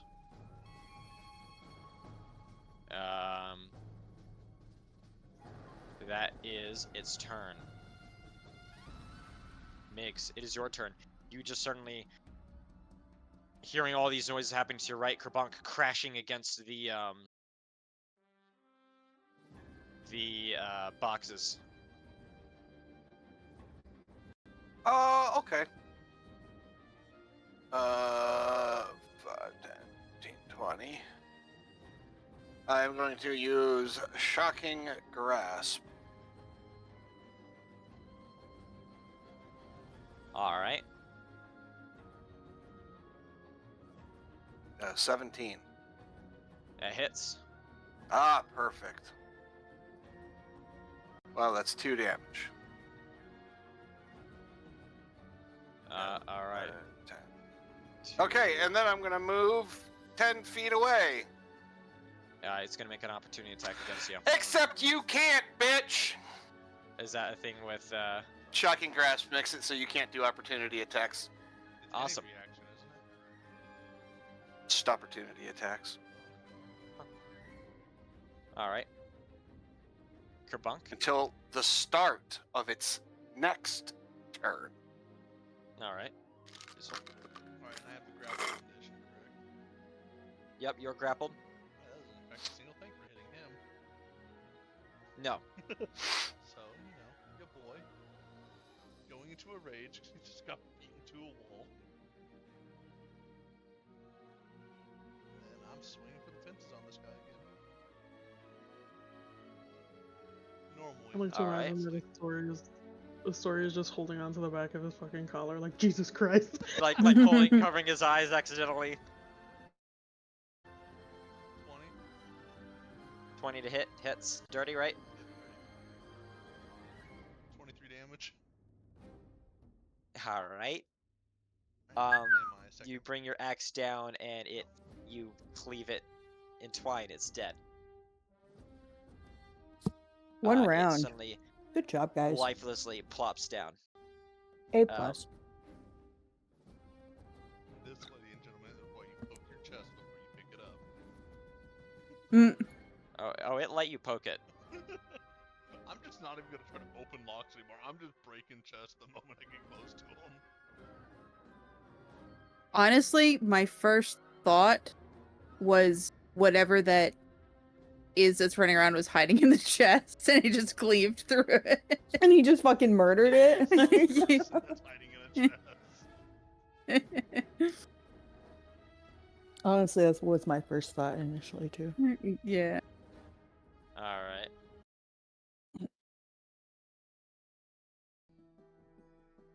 All right. Ugh. After that brief encounter, Good job.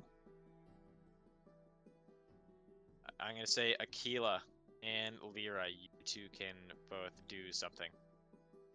Unless I'm have you gonna already, was your thing this turn? follow. That was last turn.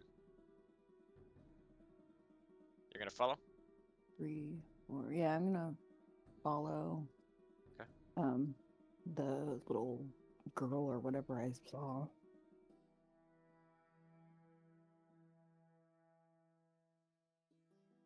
Getting closer. This comes within your The vision.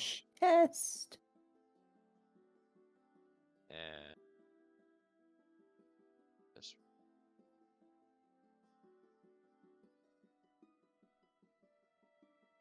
All right. Yep. And you see another chest. Oh, You don't see anything down the hallway, as I'll far as you're open able the to see. chest. You open the chest. Sure.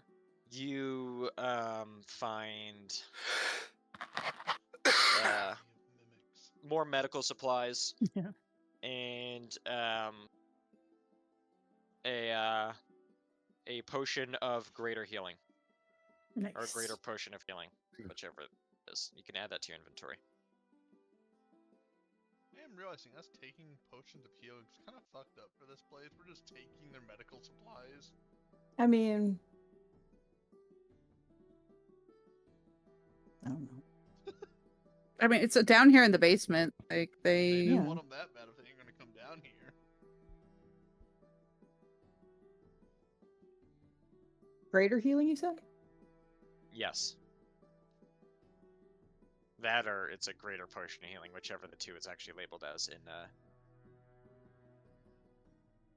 I get it mixed up sometimes. Aquila, Potion of you healing, moving. parentheses, greater. Yes.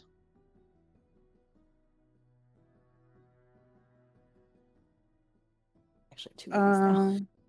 You can see. To here. And bring up here. Yeah, okay.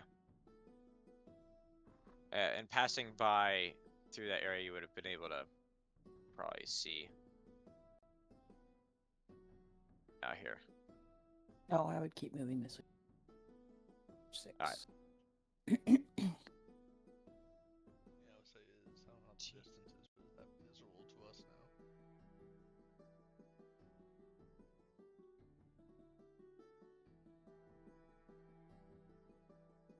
Yeah, Migs, you can see Lear coming around the corner.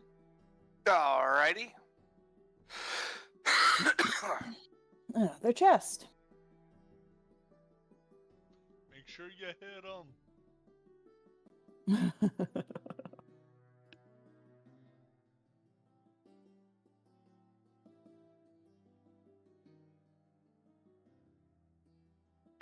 Anything else you'd like to do on your turn? Well, No. Yeah. Okay. Aquila, anything you'd like to do? I would like to see if I can sense anything from here like I did before. I'd kind of wasn't sure what I felt. Roll And perception. was I aware that that other chest was a mimic? You certainly heard something happening. But no Didn't one's Kerbonk yell communicated out? that yet. I thought Kerbonk yelled out that it was a mimic. Did Kerbonk yell out as a mimic? Did I imagine it? Yeah. Did you yell out that it was a mimic? Yeah, definitely yelled out when the thing started, wiggling. Okay, yeah. So yeah, you got a call out. You heard there was a call out that there was a mimic.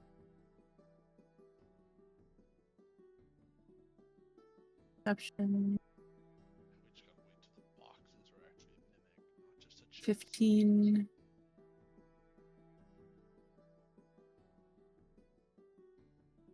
15 perception?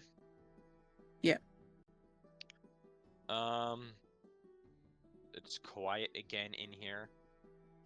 The temperature where you are feels cold as where it's been anywhere else. You don't experience any fluctuations. Your breath is not fogging.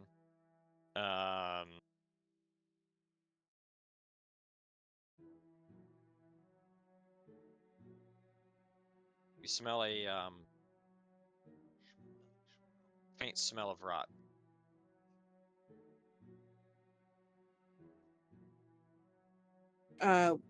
Can I tell what kind of rot? Like, is it like? It's not the fishy rot.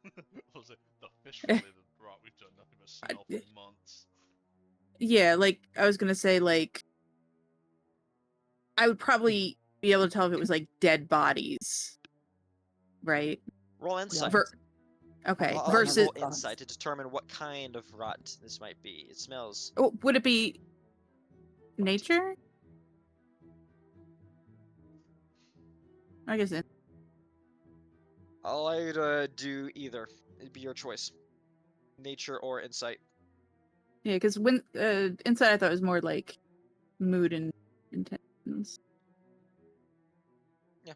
Yeah, so I'll allow a nature roll. Jesus Christ, 9. Can't tell. Damn it! And I have a +7 in nature. That's why I'm like I got a 2. All right. Yeah, that's all. Okay. Migs, Kerbonk, Astoria. I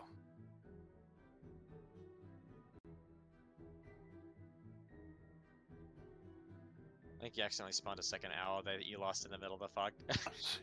Yeah, I couldn't. It didn't pop up anywhere. I was like, popped I up don't. here, which is in the fog lore. Usually it spawns outside the map, and it did the second time. So I don't.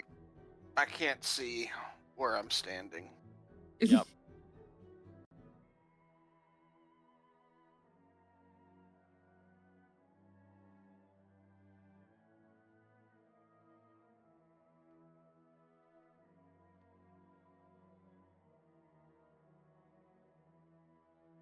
Okay.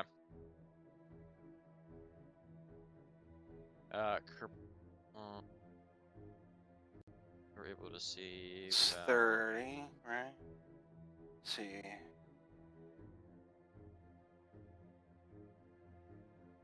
30, 35, 40, 45, 50. You're dashing. Yeah. 560.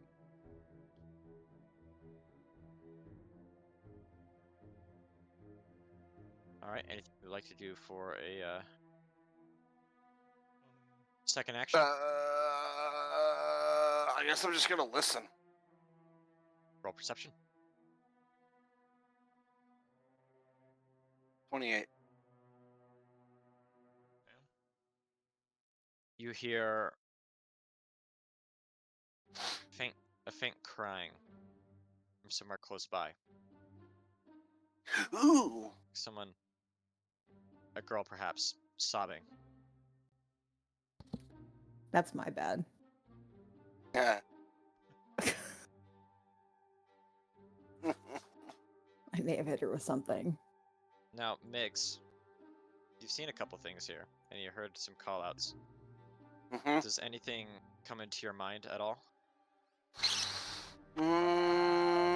Let's make thinking right now. What's on There's Migs' somebody mind? down here. There's somebody down here, or something is messing with our minds, making us think there's something down here.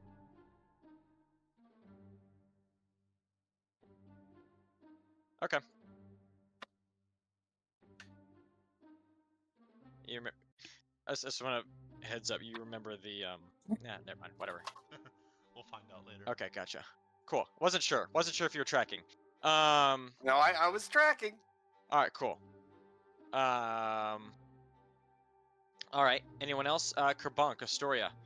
You guys have moved. Would you either of y'all like to do anything? Let's say I got 20 more feet of movement. Stop him. Nope. 15, 20.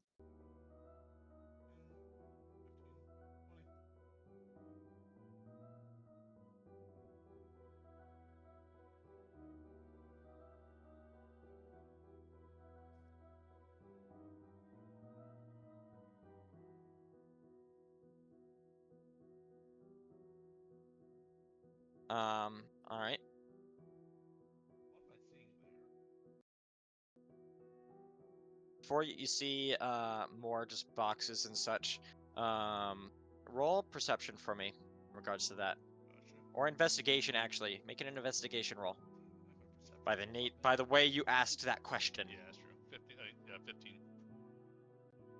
15 investigation? Yep. You see boxes much like the rest, except these aren't quite like the rest. The dust isn't laid as thick on here. And these seem like they're not full. And you see on the floor before them scrape marks. Potentially where they've, like, scrape marks through, like, the dust. Potentially where they've been moved. More recently than all the rest of this stuff.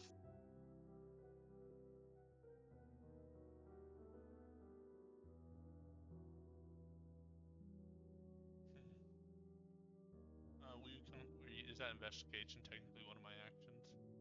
Yes. Okay. I was about to dash and try to open it, but that's too many actions.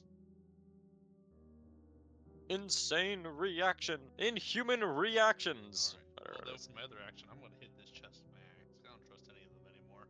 I'm not even going to try to open it normally. I'm just going to bonk it. Alright, make an attack roll. 21. Your axe swings down. You can't possibly miss here. And you're allowed crack Okay. as it cuts through wood and steel. Now, because you've entered in your mithril edged great axe or battle axe with such force, I want you to guess high or low on whether you damaged anything inside. Let's go high. You're guessing high. All right. Cannot see my own roll. Fresh. Thank you. Beyond. Natural 1. That is not what Natural I was after.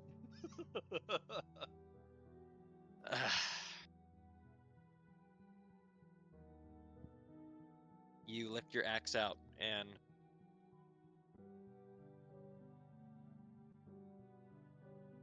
how bad do I want to make this for?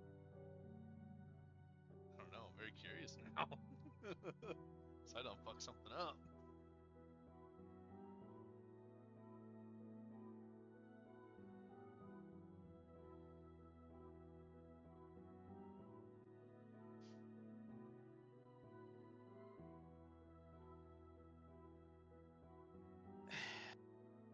Some of the wood splinters out and strikes you. Take 1d4 piercing damage. Going soft on me on this one. And your axe comes out covered in this red cherry colored Oh fuck. goo Ew. that looks like it smells like, and upon poking your finger in and tasting it, tastes like it probably came from a pretty powerful health potion. Damn. Wait though, Wow. since I licked, Kerbonk, wow. since I licked it, do I get any of the benefits of the health potion? Is fading quick. 5, 6. That's why I got a Not story on damn. my shoulder. She's my mobile health potion. It numbs the pain, that's for sure. Damn, Kerbonk. The little just lick was enough fucking to numb the pain. breaking shit. Hey, And you get eaten by a mimic one time. You didn't. You didn't. You did. You barely took any damage from that mimic. Yeah, but it ain't gonna get me next time. all right. Yeah, you pull your axe out. Do you look inside? Yeah. You find inside 3 things. One is a shattered health potion. It's gonna be a pretty high level health potion. 2, you find you find a bottle intact. You accidentally missed it. Very, very narrowly missed it. It's lucky, and you should be very thankful to Groomsh that it is still there and intact. A crystal vial. Within this vial lies almost this like, it looks almost like a diamond powder suspended in might be holy water. And next to that you see a blue mushroom with a thick stalk and thicker plume. And that would have that's the what I broke. the noble stalk from which you've come down here to seek.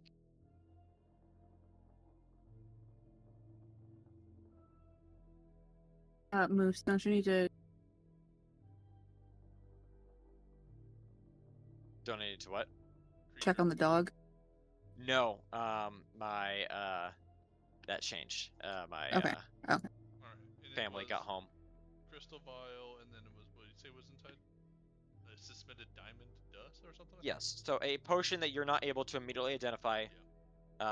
Diamond powder suspended in holy water is at least what.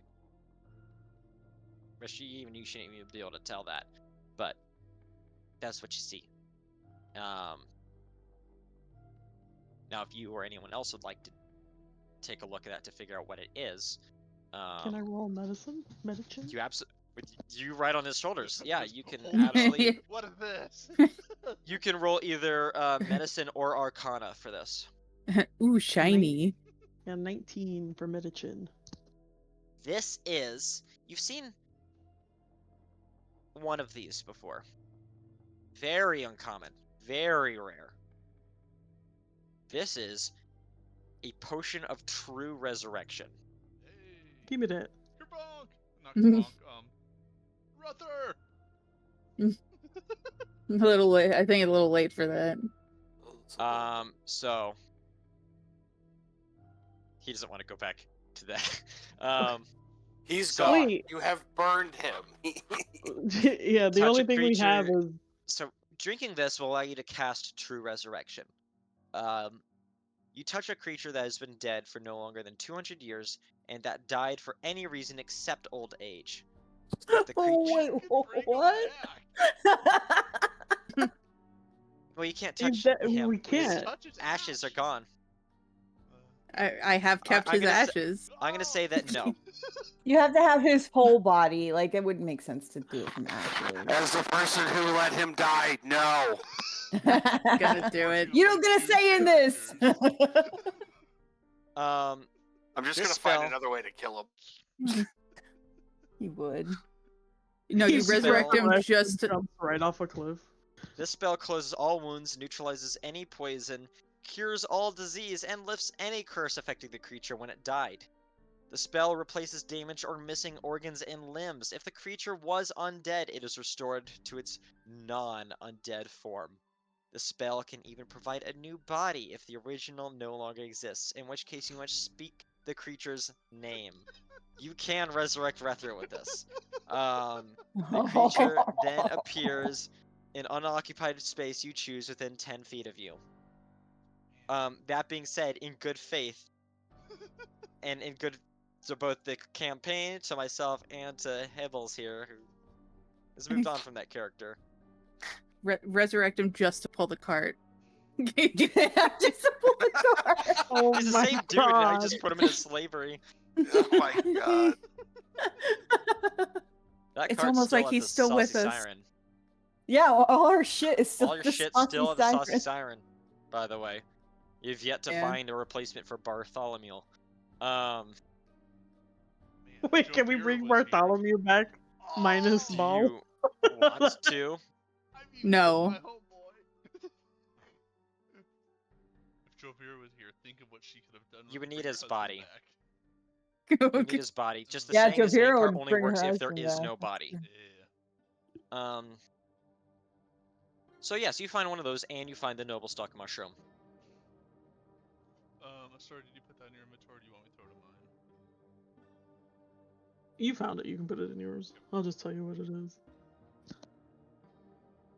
So one question, because I wasn't there when you talked to whoever asked us to come down here. This is in like the basement of the wherever we just were, right? It is. What the fuck is going on down here? Like, why are there mimics? What the fuck is going on? Mimics protect things. What is You weren't going with. on? Oh, she wasn't with us when we encountered No. our last mimic. No, she wasn't the last time. We ran into a mimic. Here's... What is going on down here? That Yeah, but question it's enters like- all of your minds.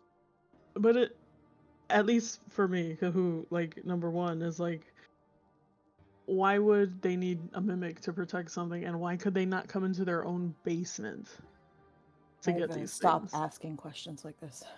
I think mimics are just naturally attracted to cords of things.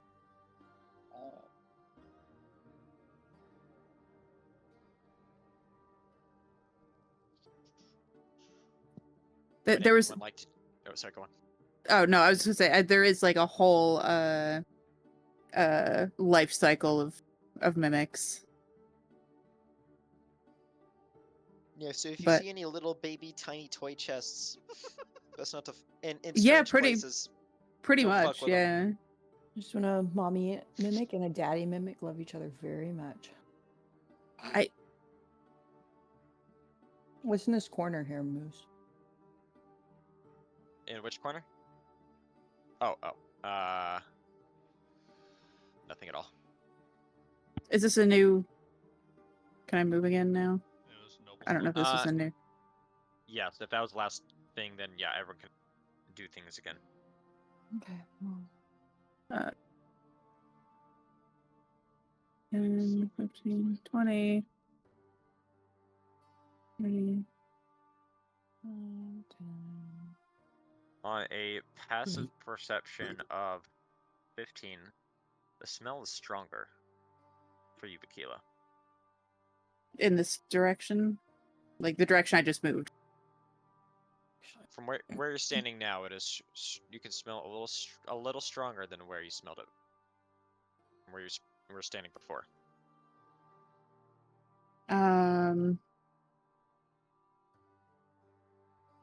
I kind of look around and sniff the air and see if I can determine where the smell is coming from. Oh. Make that a perception or an investigation. It's up to you. Perception. Because it's combination of senses. Mhm. 18. It's coming from your immediate north.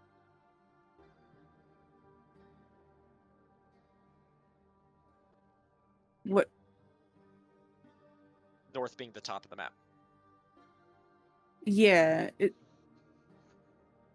that's just a chest, or that's just a box. You're Right. looking at a row of boxes.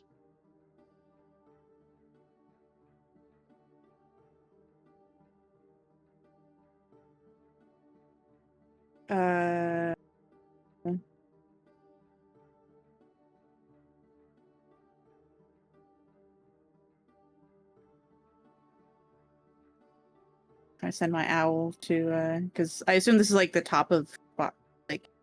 You can, yes. These boxes don't go all the way up. Yeah. Send your owl up and over. Yeah.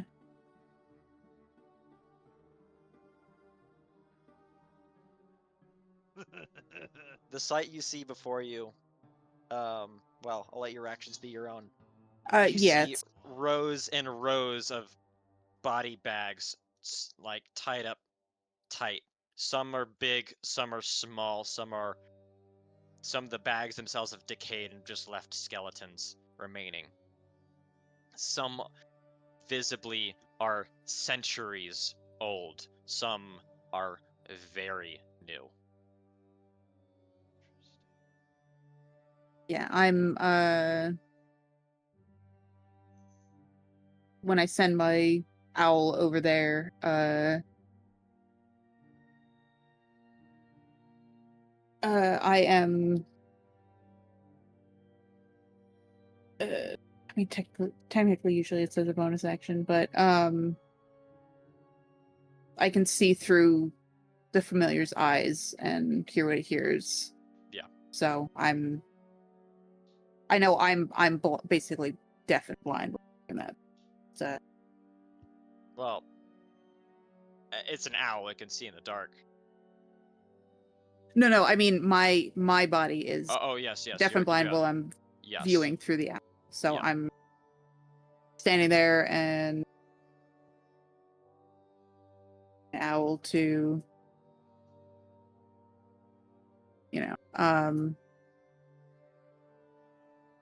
is there anything identifiable about these bodies? You can get closer and investigate. You can do Or a roll for investigation. Or would that be too much because I did the one roll and then with the owl? So I'm gonna say it's too much for now. Okay. Well, That's it. Kerbonk, seeing the trail, like the recently moved lines in the dust on the floor, try to pull this box to the side. Give me a strength check.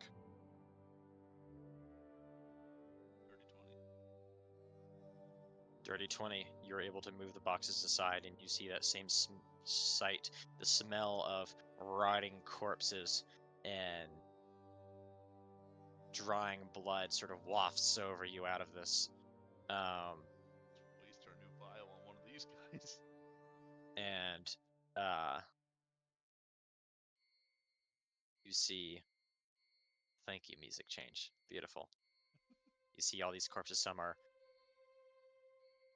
large, some are no bigger than small children. Yeah, can I get a closer look at any of these? Seeing if I can get any pattern of who they are, how they die, anything like that, if I can register it.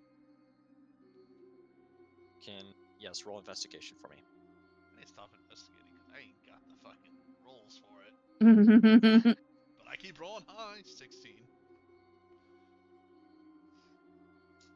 On a 16,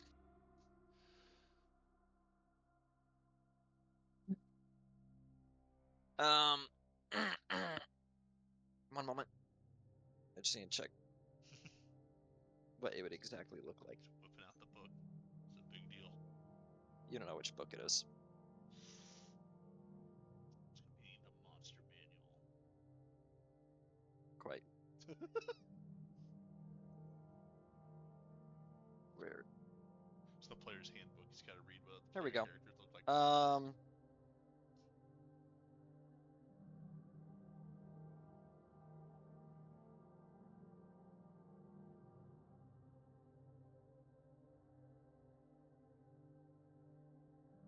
You don't see any physical wounds on any of these. And they surely, most of these at least, surely couldn't have died of age. What you do notice for each and every single one is that there are signs that in their dying moments they were bleeding profusely out of their ears, nose, mouth, and eyes.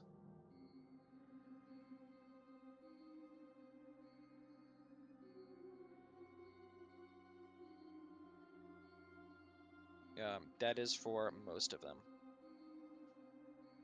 Some of them do have small physical wounds on one or more parts of their body, like little instances of trauma that have, as if something had entered and exited from several directions.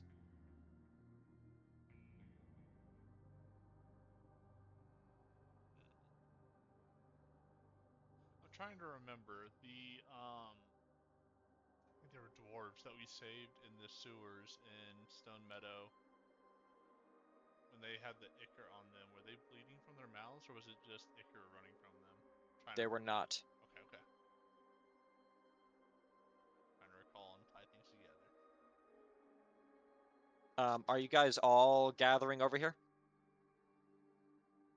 Yeah, I was intending on. Migs, Leo, are you guys joining in on this? Sure. Yeah, I'll make my way over. Okay, feel free to place yourselves. And Migs, as you walk over, you're the last one over here, really. You're taking your time, looking at things carefully. And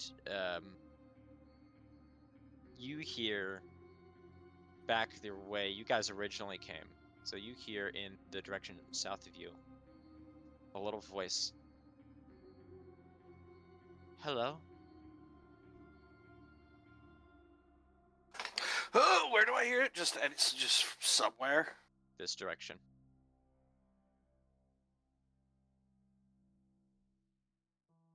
Let's see. To your immediate south. Yeah. I'm gonna walk that way. And you See if I can hear or see. you see before you can even really take a step. You turn, like you see it as soon as you turn.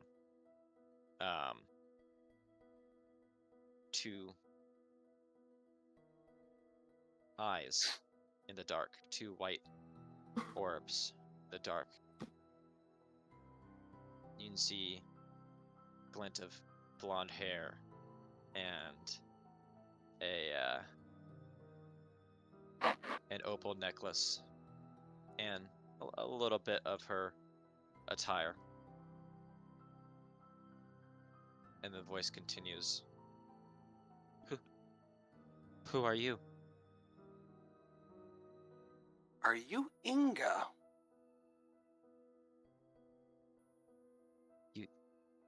You know my name. Yeah, I've been looking for you for a long time. It's so cold down here. Are you stuck down here? I can't leave. None of us can. What do you mean? There's more of you down here? You feel cold air gather. None of us.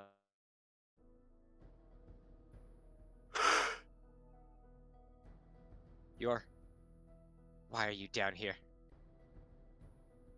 You're Well, here to help him, aren't you? I don't think so. Who's him? The strange man. He pretends to be a doctor. Hmm. You're here helping him, aren't you? No. Roll persuasion.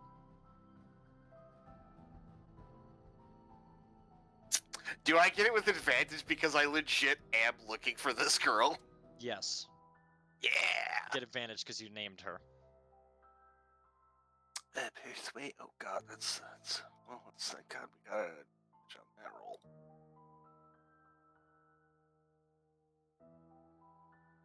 $16. Her tone eases a little bit.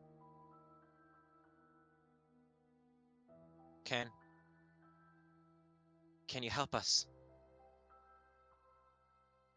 I think. Can you help my dad? Can you help my father? Is your father down here? He's with Alaran. All of our families are.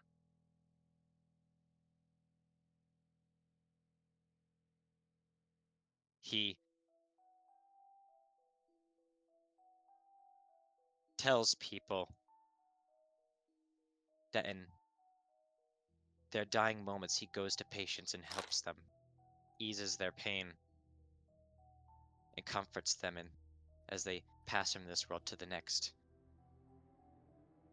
He does not let their soul pass. He took my father. He took him and kept it in his periapt. He trapped his soul, just like everyone else's. I walked in on him all those years ago when he did this. He said I saw too much. That's the last thing I remember. He locked you down here. He locked my corpse here. Ah, so. Where is He your locked corpse? all of our corpses here. All of us. None of us can leave until our families are set free. Uh-huh. What was this guy's name again? Alaran. Alaran. Okay.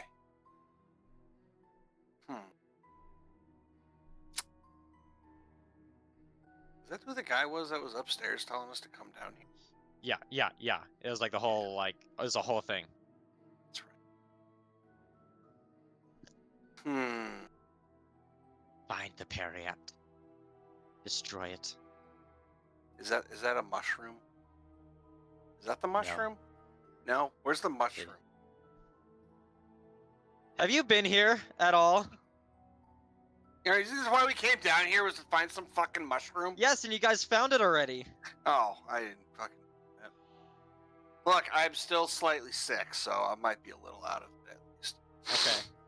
Okay. Yes, I have the noble stock mushroom. No! Okay. Yeah, I'm tracking.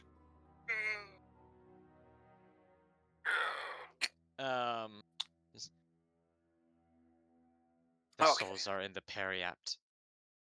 Find the Periapt. Destroy the Periapt. Destroy Alaran. Set us free. Okay, I guess we could do that.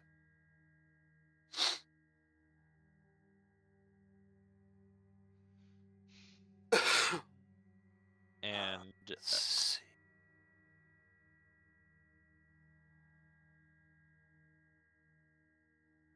Okay, you guys begin.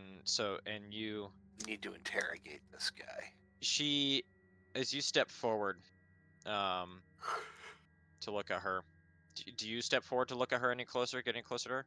Mm-hmm. Yeah. You see where her face should be is not a face, but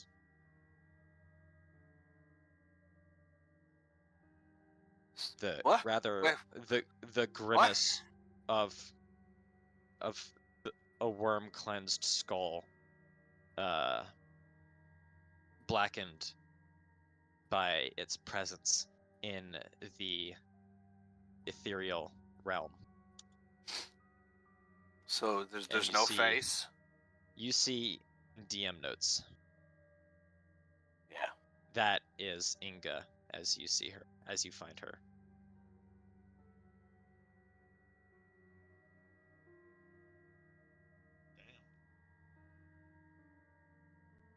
It's And like that the is Skull Kids. Ah, okay. I can't find the right tab, but yeah, she's right here. And you see others like her begin to appear left and right. Oh god, we're fucked. Okay. Find the Periapt. Destroy the monster. Set us free. And each of them keep repeating this over Oh and god, I over. hate when ghosts do that shit. Find the Periapt. Destroy the monster. Set us free. Okay. Guys, I think it's time to go. Find the Periapt. Yeah, and it goes on and on. Guys, it's time to fucking go. What are you guys doing? I'm leaving. I'm gonna go with Gish if he's leaving. I I'm trust leaving. him. Nope.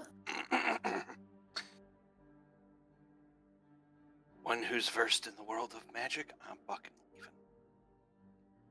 All right, you guys make your way out. As you travel down, you hear the more and more voices as you enter the chill areas. More of Alaran's victims revealing themselves to you. I'm outta here. Repeating the same terms over and over until you leave and shut the door behind you. I'm fucking out of here, bitches. Yeah. That was going to be, if you did not succeed on that persuasion roll, that was going to be a long and nasty fight. I just want to say that. Good. That's a lot of Um, ghosts. That is 1, 2, 3. These ghosts have an 4, 5, ability 6, that can 7, 8. potentially forcefully age you 40 years. Oh Ugh. shit. Oh, that's fine for me as a high elf. I'm Right. good. Yeah, I have As a got quite a half bit orc, of a. Kerbonk is. Careful at that point, Yeah. I've got a little bit of age to go. I It's also nasty. kind of forgot about with Kerbonk's dwarven belt with the beard thing. His beard randomly growing after a long rest. Oh yeah, is he trimming his beard? We haven't been Or is he trying just to, letting but it- It's a 50-50 is he chance just- every day for it to bush it on just a big bush. Yeah. Yeah. Just imagining him braiding it and just letting it grow longer and longer. Well, I'm just imagining it just a big white beard because all of a sudden he's old. And you guys shut the door. You're not sure if you can still hear it or if it's just ringing in your heads over and over and over again. Find the Periapt, destroy the monster, set us free. As you guys make your way all the way back up to the main floor of the Apothecary. Uh-huh, While uh-huh, I'm uh-huh. going up there, can I show the noble stock to have also the note he tore the mushroom out of. Because like we don't exactly know what this mushroom does. Still, he just said he needed it. I would Anyone say of you put can it make away. a medicine roll on the mushroom if you'd like to know what it does. I'll say because we also have that page you said he told like this. He said he basically like had medical jargon on it. 21. On a 21 medicine check,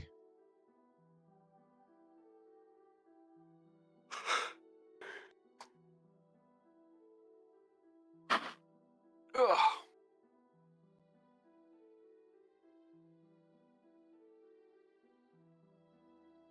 um,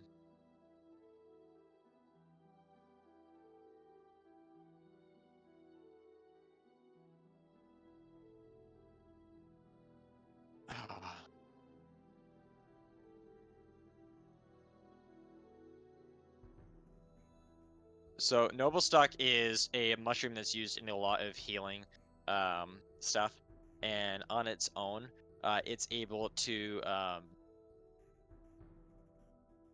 massively regenerate body tissue to the state it should naturally be, as it would normally grow under healthy conditions. There's been times in the past in legends where it's even been able to regenerate fully functioning brain tissue and restore memories from severed neural connections in the brains of those who've suffered serious head injuries. Is a very, very potent healing implement. So it regenerates. It's a very strong healing item. Hmm. You guys find yourselves back in the main floor of the apothecary. It has been a lot more time. A lot of time has passed. It's been several hours. It's almost noon. I'm just happy to see some sunlight again. Yes, sunlight is coming through the windows. The people are moaning and wailing as they're wheeled around in carts. Some are being worked on just in the hallway in lieu of all the rooms being used up.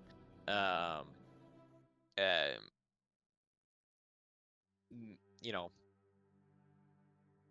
more wartime business as usual for the hospital. They're being completely swamped in patients. They can't keep up with the sheer magnitude of people coming from the front lines of the tunnel war. And these are the guys who managed to survive to get all the way out here, who happened to survive on the trip all the way out here back to the Great Crater, Okay, I was about to who were in say, that's critical not enough all on condition the where they trip. had to be sent back here. These are the scant few who survived. And it's completely swamping the apothecary.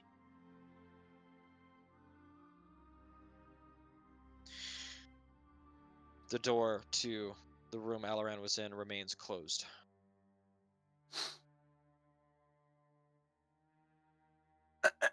I don't think we should give this guy this mushroom. There's Not- something going on. I don't like Not the without fact more that, information. Yeah, I don't like the fact that number one, we just got chased out of there by ghosts. Like, that's a hella red flag. And number two, you had to wait for us to come to go into your own basement? That's weird. So you said Ooh, that weird. Exactly. gone down there gone mad, I think it was. You said the previous people that had been down there. Any one of you can roll insight on that matter, on that fact, on these observations, to see if you can deduce some possibilities out of that. 22. 22. On a 22. Well, these ghosts do not seem very fond of Alaran being his victims. It would not be too difficult to reason that if Alaran had gone back down there, he would have been assailed by the ghosts, and maybe his company could win, maybe it couldn't, but he definitely doesn't seem like someone who wants to risk whatever he's doing, risk compromising that, whatever it is he is up to. I just wonder how he gets the bodies down there if he's too scared to go down there himself. Carefully. He might not be the one bringing them down. You said some of these were like centuries On a old. 22 again, perhaps he's been sending people down there, and he's said that the only cure for them coming back for the what they've seen for the conditions inflicted upon them is total memory repression. Maybe he's wiping their memory. Men in Black. Maybe he's wiping their memory regardless of how they come out.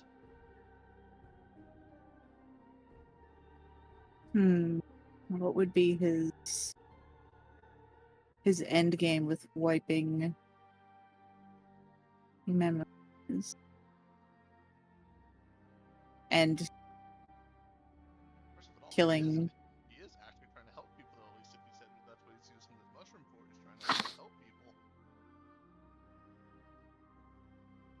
I mean, if he was a good guy, he would be trying to bring back all the people that were all these ghosts.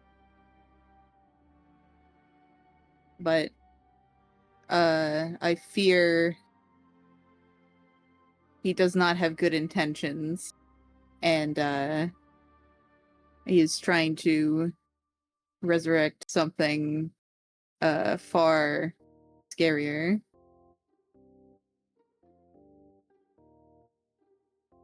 Moose, stop smiling. I love when you guys discussed among yourselves. I don't know. I personally don't want to give him this mushroom because from what we're seeing out there, they need all the fucking help that they can get. So the fact that I'm a total stranger and I went in there and was trying to help them, and he Yeah. has some fucking mushroom in a creepy ass basement that he can't go down into himself, and he's randomly sending people there and then basically mind fucking them so they don't remember. No. Could the fuck, where was it called that we were before with the machine? The Kasdim Scholarium. Yeah, the people at the Scholarium might be able to make use of this and produce it on a, like, replicate it to be used on a larger scale to help the people.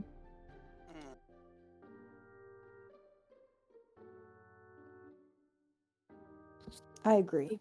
It's up to. I mean, Kerbonk was the one who was asked to come here, so it's kind of like, what do you? I agree with all you guys,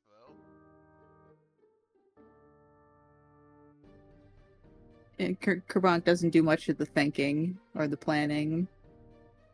The one that kills someone, we gotta fight him. I am also going to let the office know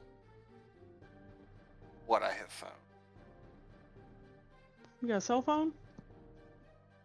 I could telepathically talk to my receptionist. I've done it before in the past. Are you gonna do that? Hell yeah! Like, Alright. hey, I found that girl from all those years ago. I need backup. You're Layla Two Braids. Speak back. It's like, Migs, you say you found that girl Inga from the Yes. Apothecary? Yes. She's been missing for years. I know. I just talked to her ghost. It's freaking me out right now. Well, that sounds very understandable. Yeah, the apothecary guy, what's his name? Fucking, not Aldo? Alaric. Something like that. Whatever his name is. Creepy McCreep face. Yeah. He ain't a real doctor, is what she told me. But they're all dead in the basement that we just went into. That's where I found her. Who's all dead? I don't know, a bunch of people. There's a whole corner full of just dead bodies and skeletons. Well, it sounds like it's right up your alley. Do you need any assistance with this at all? Absolutely. Get the whole guard here. I'll see what I can do. We're taking this motherfucker in. All right, with that. Mhm. Is that bad, huh? Bringing in the enforcers for this? You really trust them on this kind of case? I mean, we're gonna have to. If not, I can just fireball them all. Fair enough. I'll see what I can do. Don't get yourself into too much trouble, Biggs. I'll try not to. Gotta go. I think my compatriots are questioning why I'm talking to myself. We'll be in touch. The story just like looks at Kerbong and she's like, I knew he was a fucking weirdo. I mean, just look at his fucking head. Yeah, look at that dome. Interesting plays. Interesting plays being made right now. Go eat more twigs. Is this guy some kind of That's wild. necromancer? Twigs. Like, I mean, a necromancer is a very late healer, but Yeah. Very late healer indeed.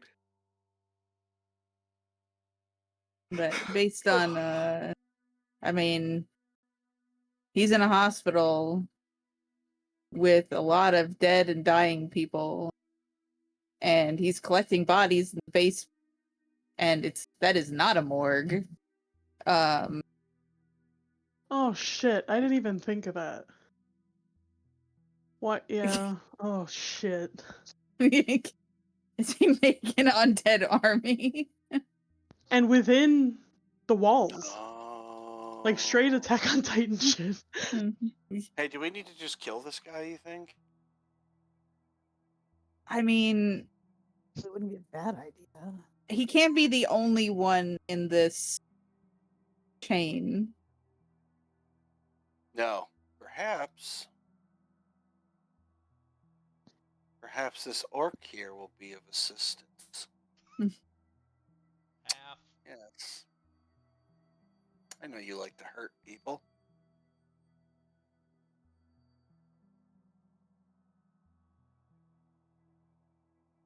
Interrogate this son of a bitch. Are you going into the room where Alaran was in? Not yet. I have a wackadoo question. So, Akila's really good with nature, right? Are you good with nature? Yes. Ideally. Are you able to, like, so I don't know how druids work. So, if we were to find, like, can we somehow with magic or illusion, something, make like a doppelganger shroom for him? And be like, hey, we found it, and give him the fake and see if he like starts monologuing at us? Or if he's Or something, wouldn't it? That would be Mix should have something. Can we make like a decoy shroom?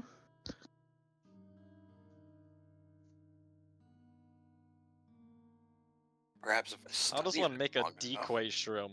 I don't know, like take something like, let's say we fucking find a random mushroom. Like, I don't know, let's go to the kitchen, find a And random ass mushroom. Make it look like And yeah. Well, Keela has those magic mushrooms from the forest. yeah, but I think those are red. I think. Does he know what this mushroom is supposed to look like? Yes. Yeah, there's the picture and the. Oh, okay, he has a drawing. Okay. It's a drawing in color. Yes. Yeah, he said blue. Here's a potential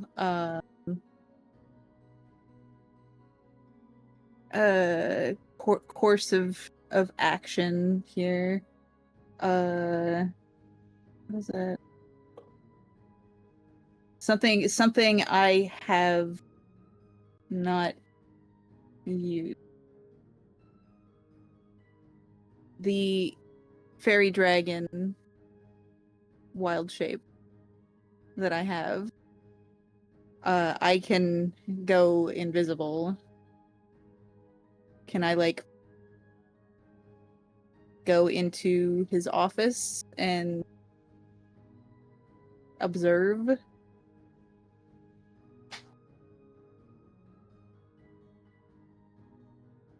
Ah. Kind words of Matt Mercer. You can certainly try.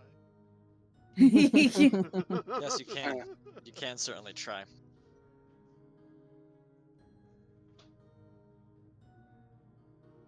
I think the Do we? Migs, how does your telepathic connection work? I don't actually know. Lol. That's gonna actually make it a little bit harder for us to do it to Aquila, so she can say something No, to the problem. it's. I think between me and the reception, I see Alto can't do it because he hates magic, so he refuses. So I think it's just a constant thing I have back at Um, the building. the spell, it's like a magical thing being sent. You're talking about your ability to communicate with Layla. Yeah, I was just Um, making up. unless you have a message, unless you have the message cantrip. Do you have the message cantrip? Oh, I don't think I do. Okay. What's being, you should check if you're not sure. But what your I was communication just with Layla is based off of that magic. I was just making something completely up. Like it's only a link between me and her. That's it. The yes, so it works in effect like that, but it's based off of that. You would be able to do something similar with the message cantrip, which you Yeah, do I not have to get it. I have to get it renewed every week. It's like a Like subscription. she's like Layla is the one who's like casting this from Yes. base. Yeah, This is a continued thing. it Cast on works her part. only within the city, nowhere else. Gotta have some limitations.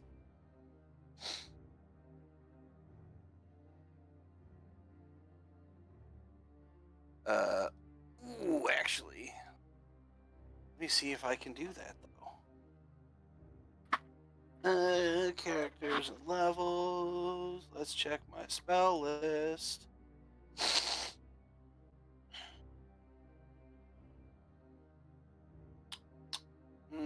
Ritual spells. Damn,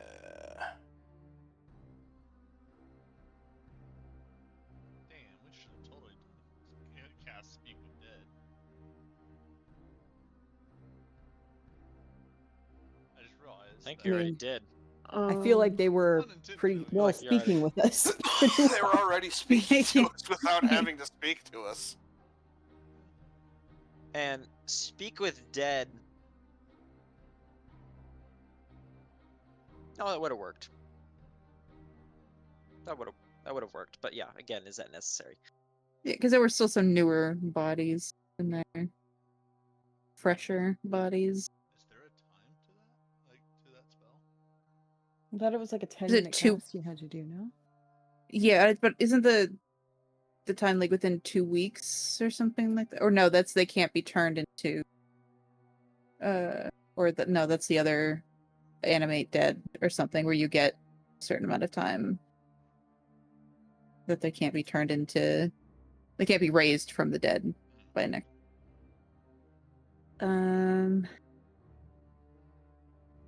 I will still be able to hear, but I am heating up food, so I'm away from my computer for a couple seconds. Okay. Now, the fairy dragon does have it. The trait is limited telepathy, and it does say communicate with other fairy dragons, but the likelihood of me coming across those are I'm half of that. Does Minimal. that count? You're gonna walk walk in there and just find another one just sitting there.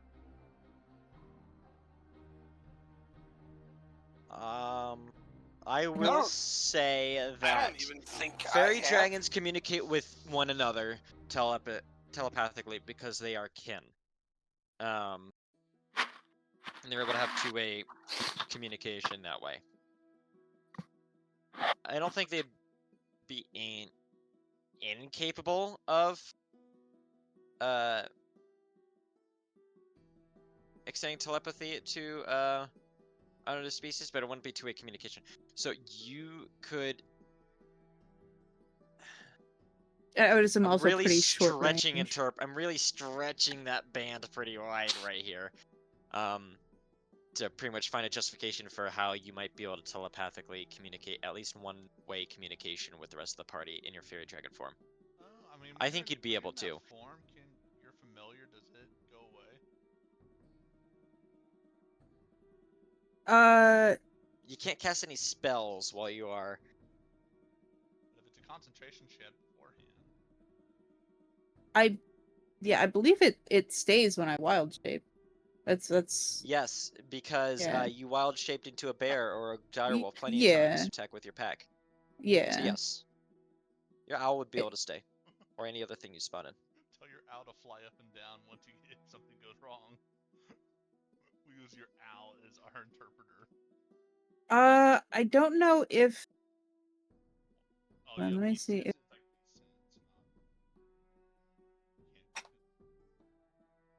beast sense, this is a part where Druid gets a little messy in how it works, because I don't know if it specifies. Let's see if I can still communicate telepathically with my. I would think so. I know we're probably making things far Let's more just go punch complicated him. than they. Let's just go punch him. I can go knock a door down. I've done it before. Yeah, it does not say I also telepathic know, connection. I also know the scone of detect good and evil, so if he does have an undead army nearby, I would know about it. And anything else, like aberration or anything else.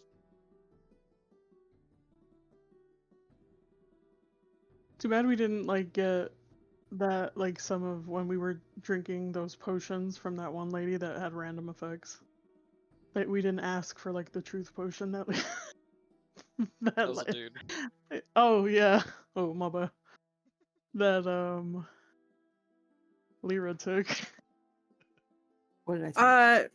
I also do have a potion of mind reading, but I don't know if he is too strong for something like that. There's only one way to know for that one.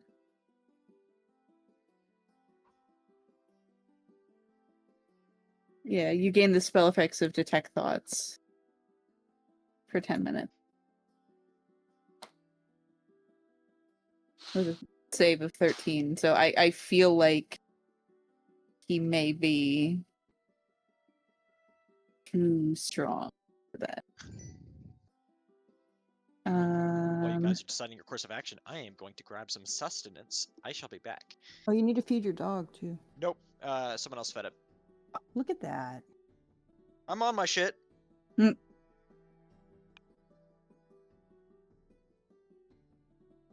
Alright, what do we want to do here?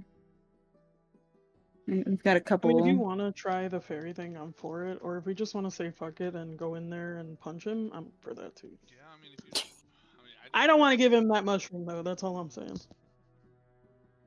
Yeah.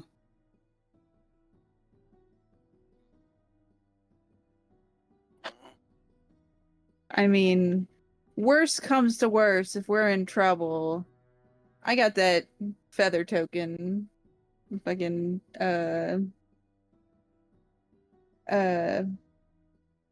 summon a rock and get the fuck out of there.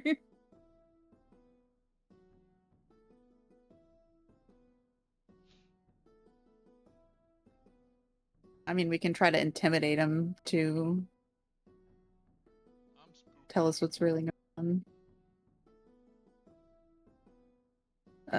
Have anything?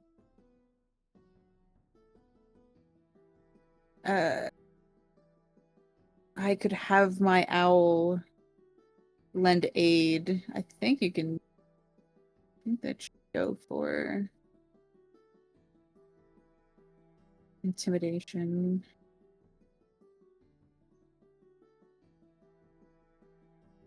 I like to imagine we're just sitting there in a little huddle outside the store trying to figure out what the Yeah. fuck Yeah. to do. Well, I imagine we're a little, also probably a little, for lack of a better word, spooked after that. Yeah.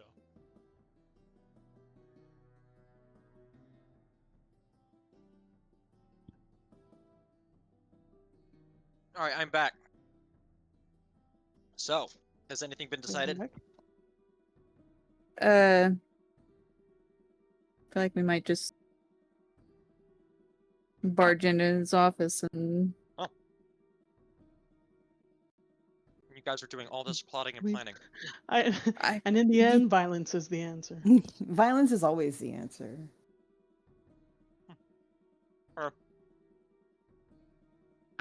You guys enter his office. We coming in calmly, or are we barging? we're gonna give him the good old police knock door.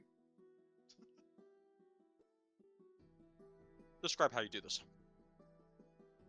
It's a very like stern, slightly urgent kind of knocking. My dogs wouldn't get so pissed about me knocking on the table. I would do it out loud. I've had to do it Okay. before, Police it's knock. fun. I lost my.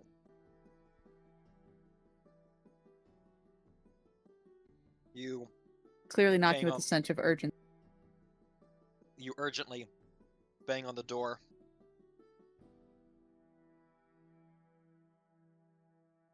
And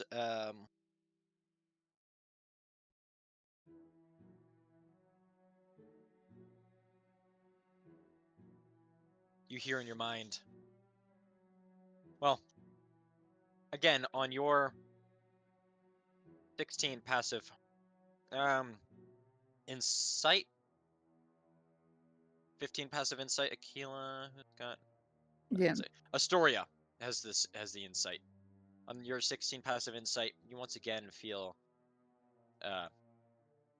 Astoria wasn't here last time. Tremor the DC. Okay, yes. Astoria and Aquila. You guys both feel a little tingling in your heads. And then all of you hear in your mind,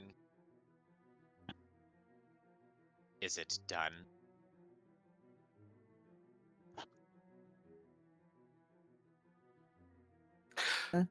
I'm not gonna answer him. Or it. I'm not sure. Why so apprehensive? Too creepy as fuck, dude. Yeah, I want to actually go into the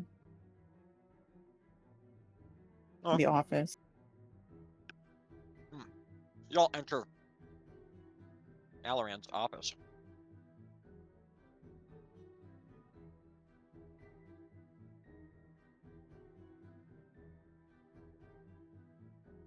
Why are those people dead? You got some splaining to do. I was not meant to see that. Yeah, Not meant to see that yet. Yeah, shut up. Oh, what did I not say? Don't worry about it. Don't worry about it. That was a little bit of a mistake on my part. I was really rushing this last night. This is the last of 5 maps I made this week. Yes, I put in a ton of work, so pardon me if there's a mistake over here and there. Though that one's a pretty How dare critical you? one, and I will not forgive myself for that.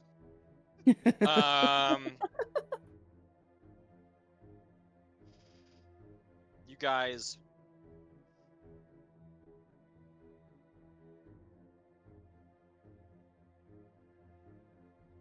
enter office and you see Alaran, the figure you saw before you, standing in the back of the office.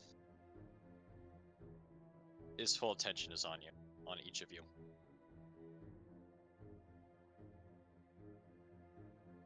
Mm. Like, you all seem to have come up here with such urgency. I take it you've seen some unpleasant things down below. Yeah, treasure chest tried to Yeah. eat me. Think? Yeah, what's with all those weird treasure chests down there?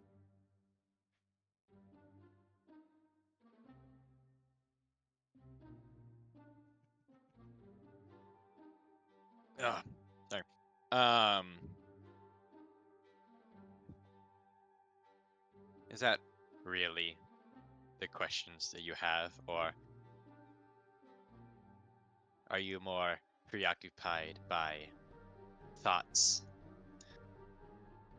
of the ghosts you met, and the bodies you saw, and the lies they spilled into your ears? Come, allow me to ease your suffering. Mm-mm. Removal of these memories is the only way back to sanity for you who are clearly insane. Now, where's this dude standing? I need to know.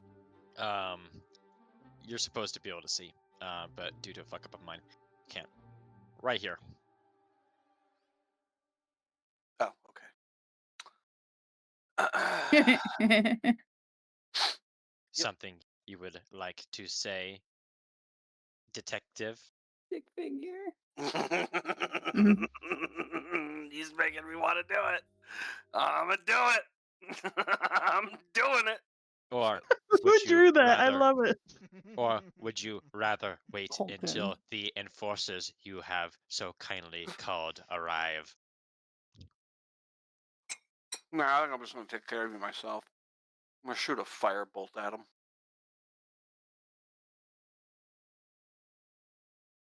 What level's fireball? It's a cantrip. No, it's Firebolt. not. Firebolt. Oh, Firebolt. firebolt. Oh, I thought you said Firebolt. fireball. Nope. No. Well, maybe. Let's see. Maybe. Okay. It might No, get wait. that far. Roll to attack. Yep. No, I'm gonna stick with firebolt. Okay. Roll to attack. 18. Roll with Oh no, it's saving. There is no saving throw. Yeah, I know.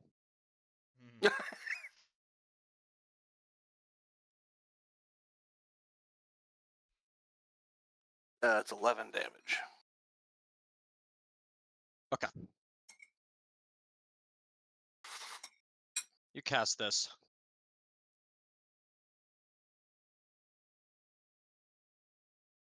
Though it doesn't. I'm just checking because there's a lot of things at play right here, right now.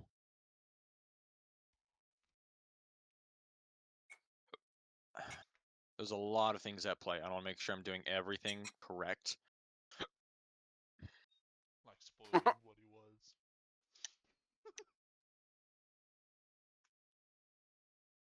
I actually didn't see because I had the screen covered. That's good. I Because was still in the kitchen. I was so reading you know. something. I saw it for like half a second before you pulled it down. I did not see it.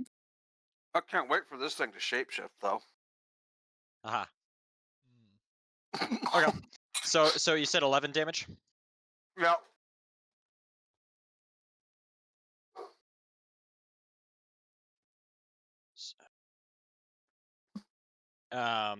You cast your firebolt, and oh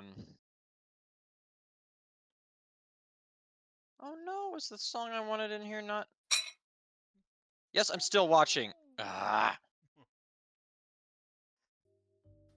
Okay, it is here. Sorry, my tablet's doing stupid stuff. Anyway, you cast your firebolt, and it hits him. Where do you hit him? Do you hit him in the face? No, I hit him right square in the chest. Hit him in the chest, and a bright flash of flame, and the mask falls from its face. This porcelain mask, it falls to the ground and it shatters, revealing a face full of writhing, dried, decaying tentacles, and two milky, soulless eyes on a squid's head.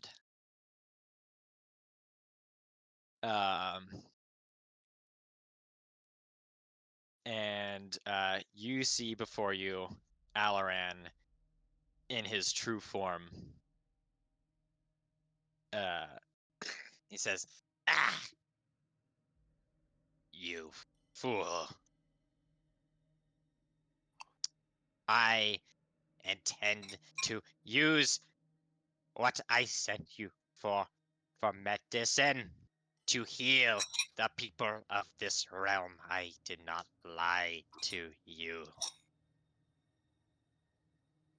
And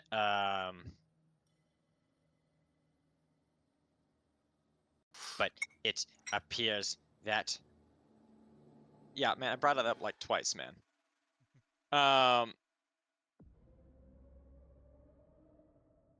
But it appears that you are beyond reason, for I you shoot have another firebolt heard at him. too much. Nope. This is He's my taking monologue. too long. I'm over these monologues, mother trucker. It's an RPG. Let me RP it the was- G. It was a joke. It was a joke on my part. Like I wanted it to be like another firebolt, just a got him. All right, everyone roll initiative as the tentacles writhe up, and 6. this 11. 13. again, it's not putting it. Okay, so Lyra, you got a 6. Yes. Who got 11?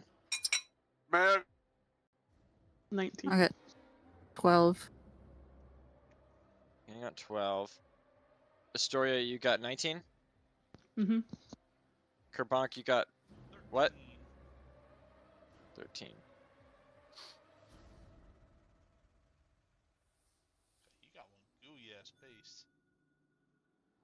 Yes. Looking at, actually noting that you can roll a history or a nature check for me. Neither of those are gonna be good, just so you know.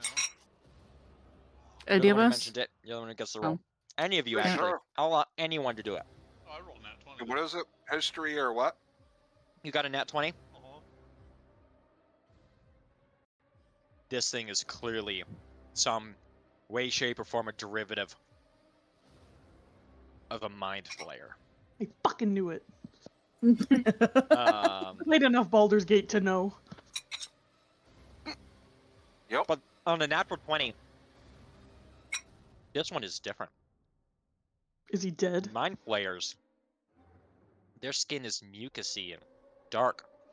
This one is pale and rotten and decaying like a corpse. Is he undead? Is he undead? This is, An undead mind player. on a natural 20, an Alhoon. And you hear in your minds, all of your minds, clever, clever, greenhorn. Very Remember, clever indeed. Glad I'm clever. Now, what does Alhoon mean, or is that just for the story? An Alhoon is... I'm like, I don't know this term. And asking yourself this in your mind, because you remember you call Alhoon, but you can't quite connect it. The voice continues. I was a mind flayer. What you call a mind flayer, much like all the rest. But long has it been since our empire, the Illithid Empire, fallen into decay. Now Our kind resides in colonies buried deep throughout the various planes. I said no more. I said we must find another way to return to our former glory. Me and two compatriots of mine.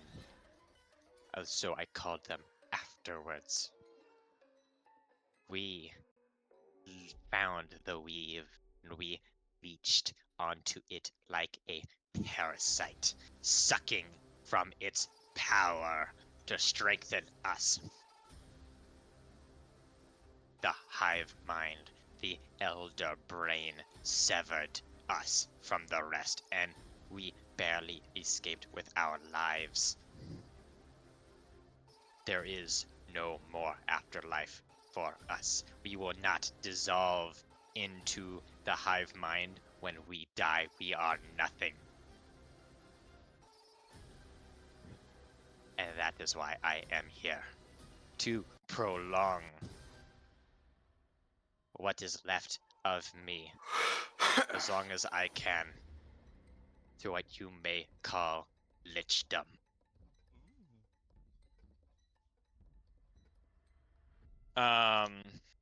And with that, says, unfortunately, as with most of my patients, or those who rather stumble in on me with a patient, like those you have met below, I cannot let you leave with that information alive. And he raises a finger, and a bright green light, a beam, pierces through the air faster than your eye can blink, right into your center. Kerbonk. Okay. Uh, I don't like pointing a finger in a green beam. That sounds a lot like Power Word Kill, but that's just 'cause I read that spell a lot. this is not power to kill. Good. This is a spell called Disintegrate. Oh, well, that's not much better. You must make a dexterity saving throw. This is going to be a DC 16 dexterity saving throw. All right, and I could see like you said I couldn't track it, but I could see it coming, correct? He was raising his finger. No, this would have been like he was raising his hand towards you. Okay, but like the moment between like the light glowing in his fingers to the spell impacting your center mass faster than a snap. Because like I have the danger sense with being a barbarian, and I have advantage on dex saving throws against effects you can see while not blinded, deafened, or incapacitated. So that's just a bit on if I'm getting advantage or not on this dex save. I'll say because I agree with what you're saying. If I didn't if it was such a quick reaction, I get Right, that. I just right. however you want to roll it. Let me read this because I was curious.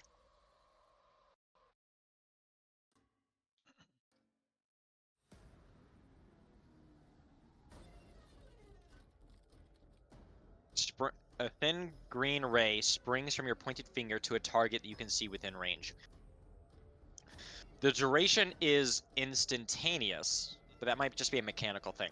Yeah, because like same for fireball would be instantaneous, but I would get the advantage on it. Fireball. I'm gonna say at this point you're anticipating a fight, and he's already been shot. I'm gonna say yes. You can see that something is coming. Okay. You don't see the strike coming, but you get an idea that something's gonna be sent your way. So, yes, you get your advantage. All right, on a bolt. 19. You save. I'll be right back. Okay. And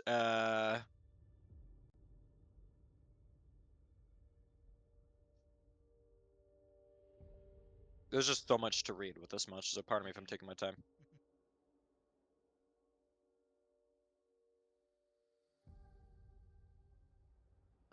It's going to levitate a little bit higher than it already was. Not that you could see that.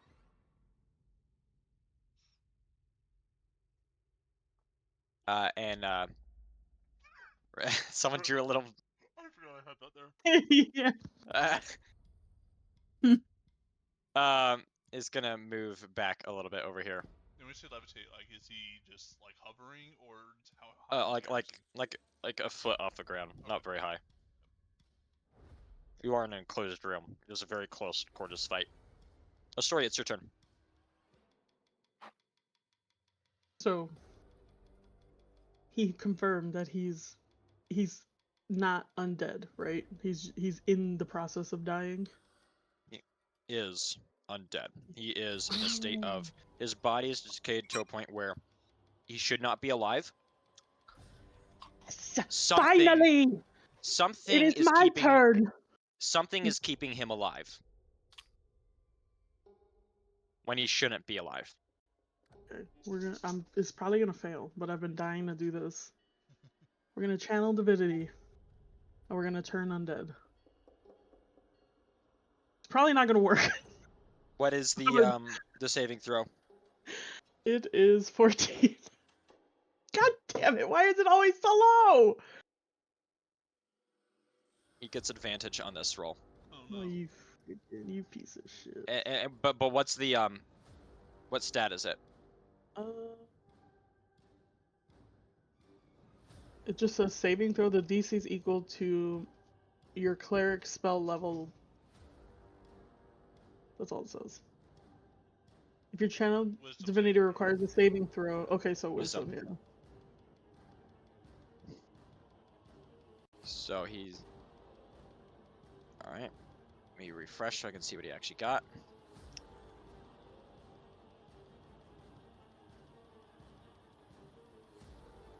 Oh, god damn it. 23. It God damn fails. But fuck that guy. Seer undead. Whenever you use turn undead, any undead that fails its saving throw takes 3d8 radiant damage. But It did not fail its saving throw. cheated. Ah, fuck! I got so excited I got to use it finally. Alright, You well, got I'm to use using it, that's for this sure. one. Yeah.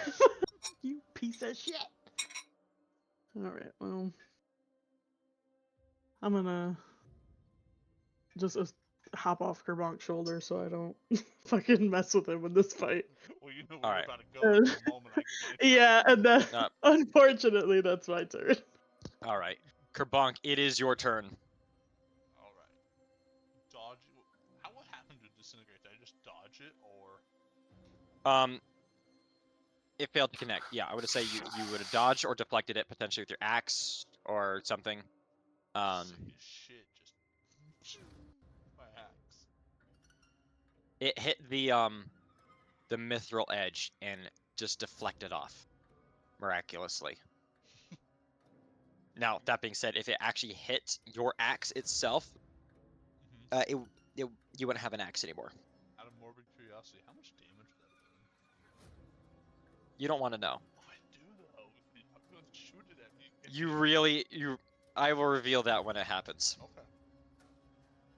Take that answer. Alright, I'm gonna go into a rage after looking at him shoot me with his fucking Avada Kedavra. And then... Temper. How far? I got plenty of running. 10, 15, 20, 25, 30. Good enough. I shouldn't, but I'm going to. I'm gonna recklessly attack because I'm trying to get a crit on this guy. Okay, recklessly attack. Wow. What was it? I'm gonna put it in the DM notes or in the general. The general? We don't have a general. Just what is it? No, I'm embarrassed and I want to show it. Oh, it's I bad. refreshed.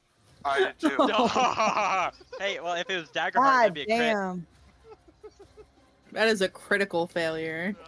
That's a double How do critical you that. roll failure. two What the fuck? ones? You swing your axe and it Alaran grabs your axe, and with his left hand and with his right, springing out from underneath his robes, attempts to grab you around the throat. That is going to be. I have to roll these manually because I'm using the old version that's no longer available in D&D Beyond.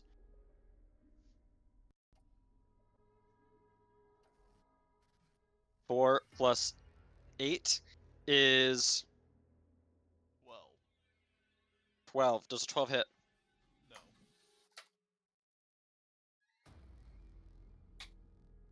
On a double nat one though, that's got to be punished though, right? Yeah, take it. Let him have a swing on me. He doesn't have. It hits. So he grabs your fucking rounds your throat, and you feel this icy, deathly chill. So you take 3d6 cold damage. What's that damage? 10 cold damage. God damn.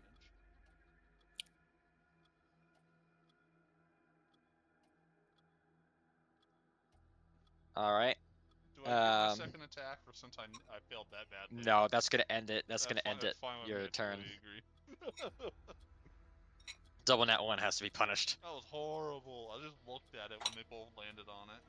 I just couldn't believe it. That should be improbably. Nah, you know what? I need to figure out. Akila, it is your turn.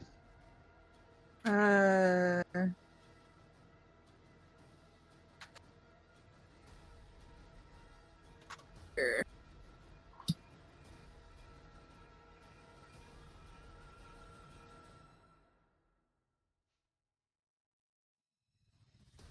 One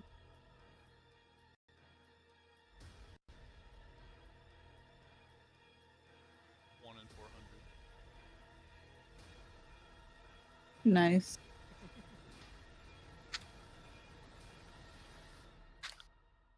I need different fucking spells.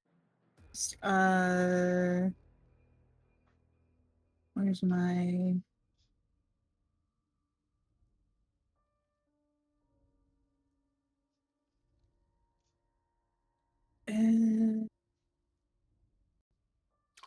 The probability of rolling 2 1s on a 20-sided dice is 0.0025. That's one in how many?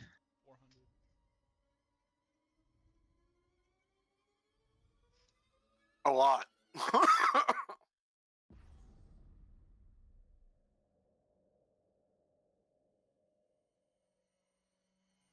Akila? Yep. Oh. What's my range on this? 60 feet. Oh yeah, so I'm in more than enough range to Keep you in had mind, to we make this are a ending this in 30 minutes. yeah, you had to give us the smallest room. I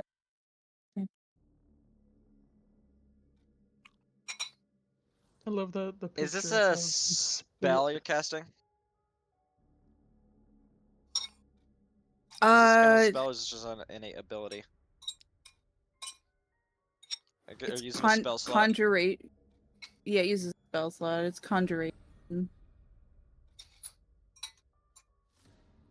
Counterspell. But I haven't. Spells. How can you counter that though? If you're using a spell slot, you're casting something. It counterspells. Well, you get a chance to save. Yeah. Against the counterspell. Not if it's third or lower. What level is the spell? It is level. That cut out. What was it? It's level 3. I think that just counters it. Does it say? Me look.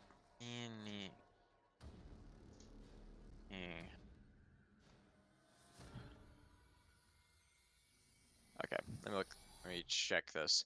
If the creature's casting a spell of 3rd level or lower, the spell fails and has no effect. Even though it's not being cast on him? Yes. Doesn't matter. Doesn't matter.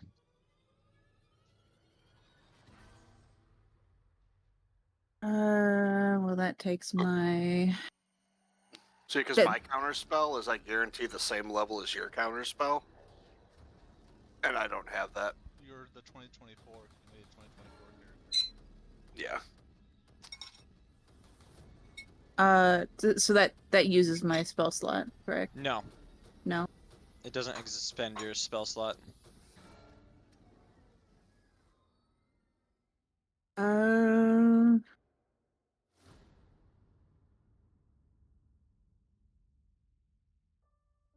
Shit.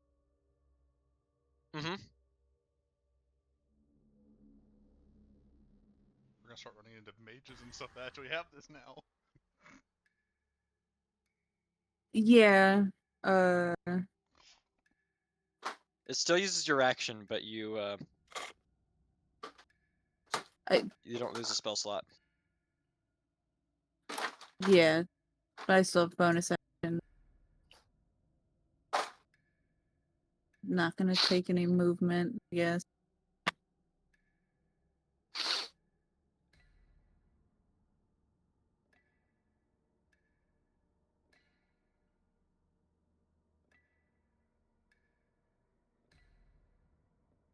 I guess I can.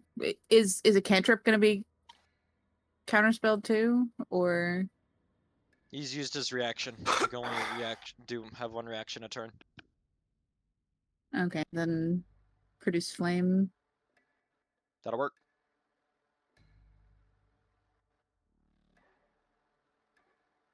That was, I believe, in at 20.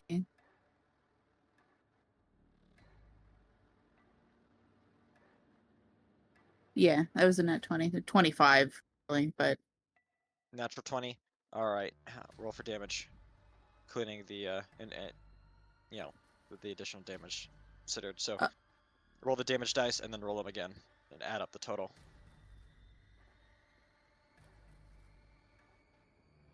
ten and then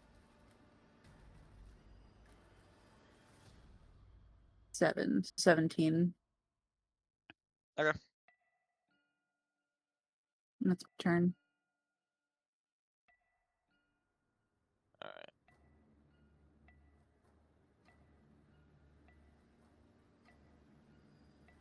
All right. Migs is now your turn. Make sure you guys are thinking about your turns before it reaches your turn. Yep. Trying to. It's all good. Well, you know what? We're gonna go ahead and. Oh God. Let's. Oh God, where is it? What spell? We'll go with another.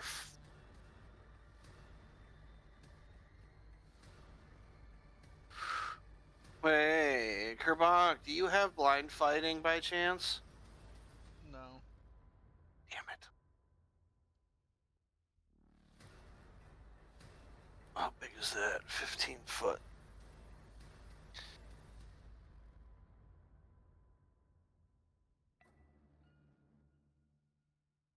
Well, I hope you're gonna have fun. Is that wrong?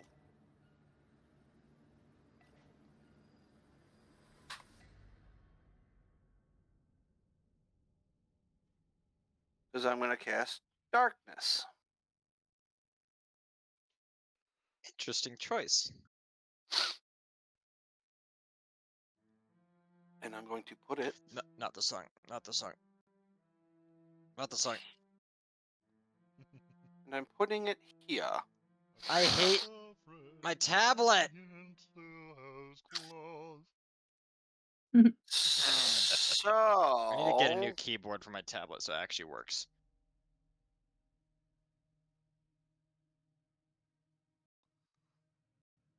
Let's see. Irrational darkness spreads from a point within range and fills a 15-foot radius sphere.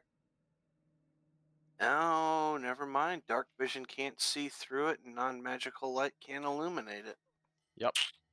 Doesn't matter. Good luck, Kerbonk. And then I'm gonna move over here. Kerbonk, you're just up here. You got that hand on your throat, and suddenly everything goes dark. Hey, if that As hand's on everything my gets throat, colder it's on your not neck. like I still know where he's at then. Use your senses, Kerbonk. What the Use fuck? the horse. He's beginning to believe. Yeah, I just saved everybody that's outside that circle, by the way.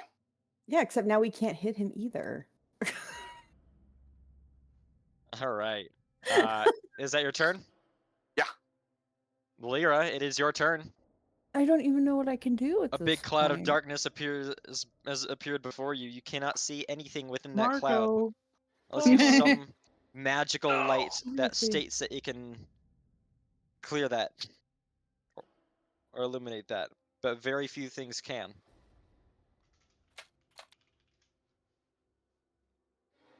Yeah, I don't think there's anything I can do without running in there and just fucking What did you hitting cast shit. darkness on as well? Because it's usually off of one thing. An object that isn't being worn or carried.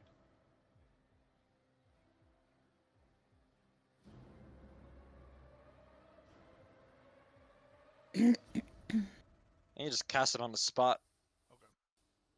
It's a light cantrip that can't be cast on something being worn or carried by someone else. Well, it says darkness as well for this one. I'm just reading it up so I know kind of what to suffer through. Fuck it. I I'm dropping. don't think the light cantrip can eliminate darkness. No, I can't. No. Okay. I'm gonna drop Moonbeam. Like on the circle. It's a 5-foot radius, so how big is that? I don't know how big that is. It's How do I do the thing? so it'd be a basically a 4-tile chunk.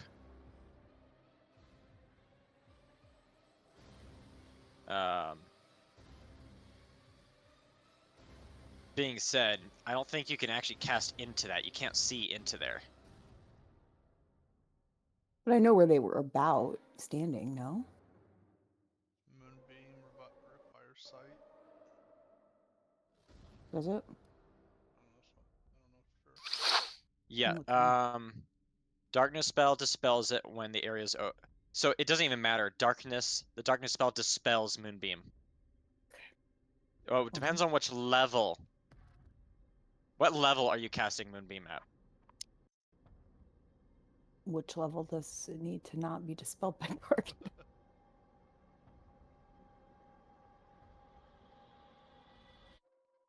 Because I don't see that on my thing. Let me look this up in case it's just some AI bullshit that I'm reading.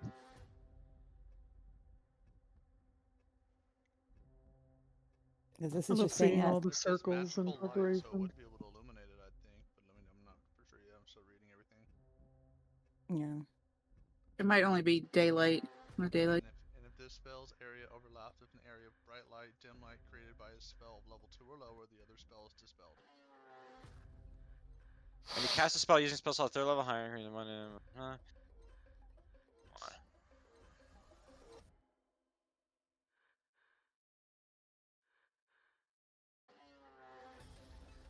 on a point within range. Verbal somatic in that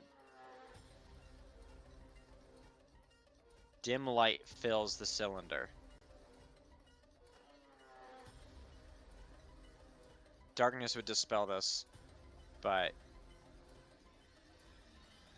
Where does it say that? Because I don't see that on my description of the spell. well, just going off my knowledge of darkness.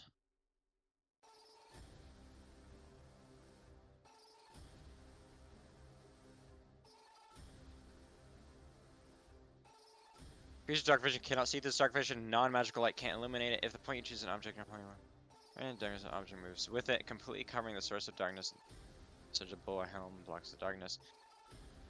If the area of this spell overlaps any area of light created by a spell of 2nd level or lower, the spell that created the light is dispelled. So you would need to cast Moonbeam at 3rd level or higher for it to have any effect in darkness. Okay. Done.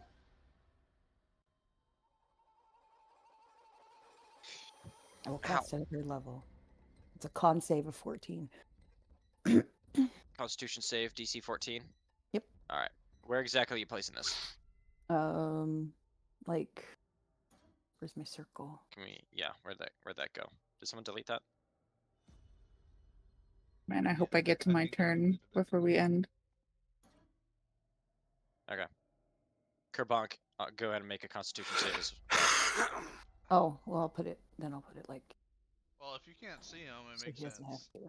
Yeah, Oh, I I would meant to just roll with Yeah, I'm advantage. fine with it. I would just kind of like do it in their general like Okay. vicinity, like because I know about where they're at. 16. Con save, you said? Yep. Also 16. All right. So both of us save. Does this do anything if you save? If Us too. It takes 2d10 Half radiant damage. damage on a failed save, or half No, as much. So it's roll 3D. 2d10 radiant damage. It's 3d10 on 3d10 level because it's 3. d10. Yep. Yeah. 19. So 19 divided by 2. 9. Rounded up is 10. Rounded 10. up is 10. Okay. Alright, and then I have that again. Cool, 5.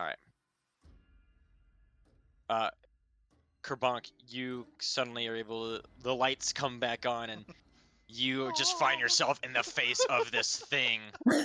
Light being cast down, darkness all around, its hand still on your throat, staring into your eyes with its soulless orbs. It doesn't sitting in dispel the skull. darkness completely, right? It's just that Just in that pillar of area. light. Just in Yeah, that immediate It's like spot someone as long turned as a it's being fucking cast. spotlight on for us. So now Kerbont can see what he's doing. Is that the end of your turn? My turn? Yeah. That's all I've got. I Alright. can't do You anything else. versus me, bitch. Are we gonna put this here or here?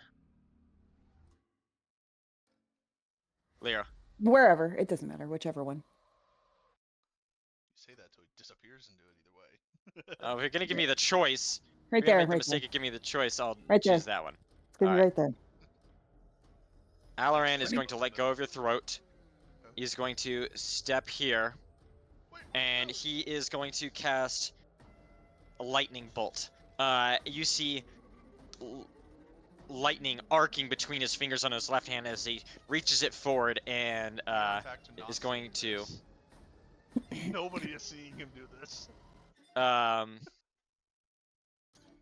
neither are you, actually. Yeah. You know that you're doing this at disadvantage, right, Moose? Nope. You'll realize in a second. Nope, because you just need a point of direction for lightning bolt.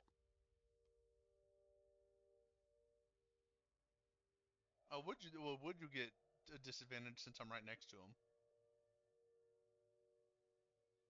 I can't remember how that works exactly for ranged attacks, but magic's different. I think I don't remember for sure though. I don't think that works the same way with this attack.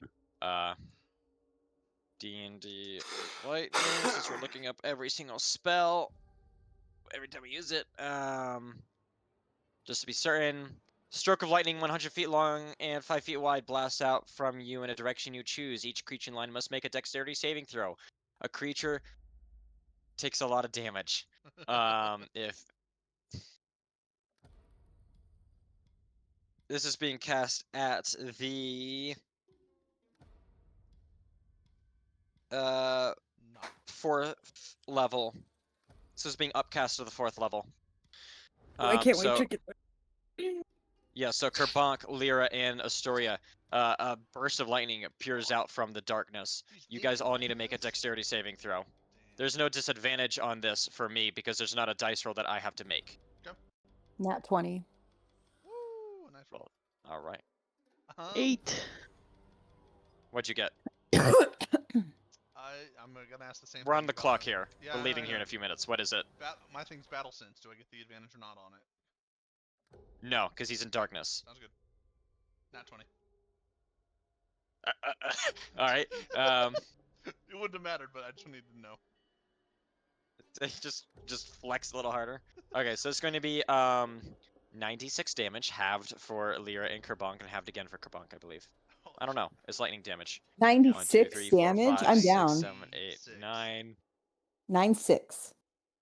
No. 26 lightning damage. There we go. Half to For who? 13. So Astoria, you take 26 points of damage. Lyra, since you saved, you take half of that. You take 13 damage. Kerbunk, you take 13 divided by 2, I imagine. So wait, how much was the full damage? 9d6. 26. I rolled 9 d6 dice, resulting in Okay. 26. Okay. So 13. Yes. Yes, you take 13 damage. As a bolt of lightning reaches out and strikes you. Yeah. I thought you said 96. I was like, 9d6. All right. I'm dead. I think that would kill almost any of us. I mean, besides my resistance. Even halved, I would be dead. Yeah. Like, Yeah. I wouldn't throw that at you. Not yet. yeah, Now, not it's in yet. darkness. I don't believe you get opportunity attack on Alaran if he moves. Nah. Well, he could have. He saw him. He was in He's that still thing, and then within he five- moved out, but he's within Still range within still. 5 I think you feet. get opportunity attack with disadvantage. I'll take. Yeah, I take because like my attack swings will be at disadvantage. Because he knows he's not there anymore. Yeah. So He's going to move here. I'm going to allow you to Kerbonk to take opportunity attack with disadvantage Sounds good to me. against Alaran. 21. It hits. 17. Okay. 2. Now I'm just a lost guy in the dark. Oh, don't worry. No, you're still taking damage from the moonbeam. Oh fuck yeah, I am, aren't I? I forgot that No, this don't is- worry. You're still taking damage. Like- Astoria, it's your turn. Did the lightning bolt light anything up or no? Is that just a one-time thing? No. Okay, making sure. The magical darkness would have consumed that light. I say consumed quite literally. Oh yeah, it was a fourth level spell, so it wouldn't have mattered, but Oh, it doesn't produce light anyway. Not enough to really illuminate stuff. yeah. It's bright or dim light.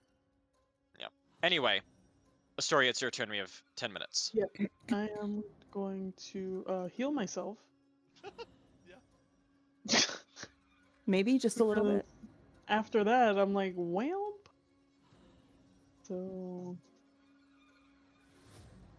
I think, well, let me do healing. Where the fuck did it go? Mass healing word. And we will heal Lyra and Kabonk as well. Because it can go up to. Yep. What the, Do you have to be able to see Kerbonk? Oh shit, you're right. By the way, none of you can see anything. None of you have any idea what the fuck is going on in this darkness. Yeah.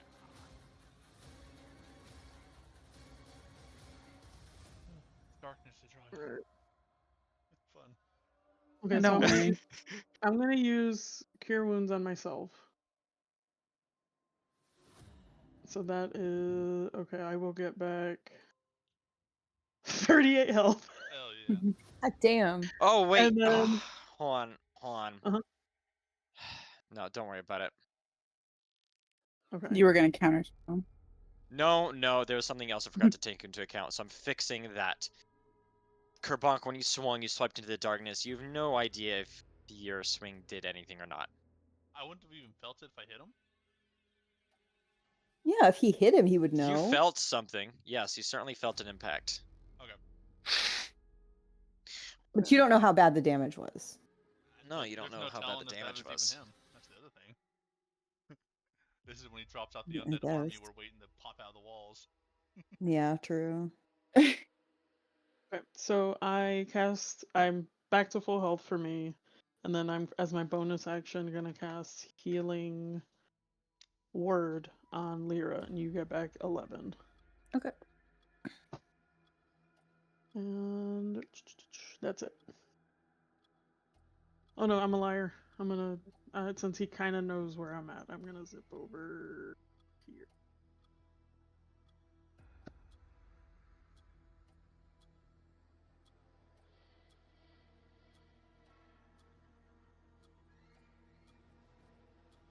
And that's it for me. All right. All right. What are your rules on me Kerb- trying to run out of the darkness? Oh. 'Cause Well, first you need to take damage from Moonbeam, I believe.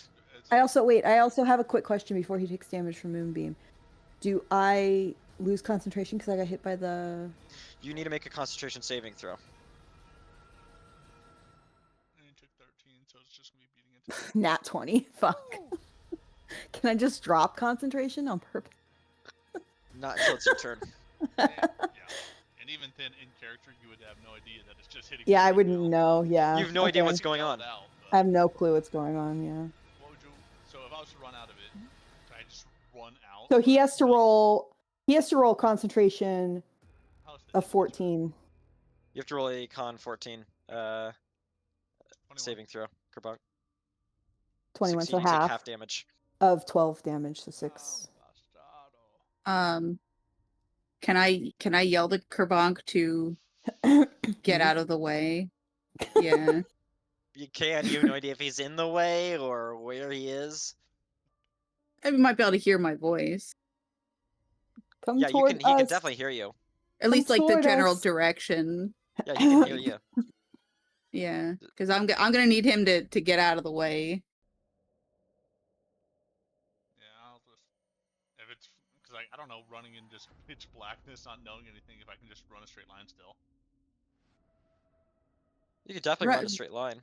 Well, you Run can run towards in the our town. general So direction. think of like your eyes closed. I'm sure you can run in a straight line when your eyes are Have you closed. ever tried to run in a straight line if your eyes closed? You never run. A straight More or line. less for a distance of 20 feet, it's mostly going to be straight. Okay, I'll give you that. All right, then I'm just getting out to the edge of this black orb.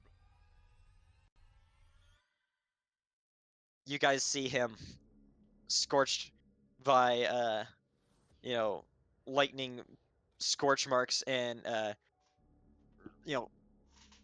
sort of his throat all chilled and frozen. Not quite frozen, but like frostburn. Got my nice ice choker. Anything else you'd like to do, Kerbonk? That'll be it for my turn.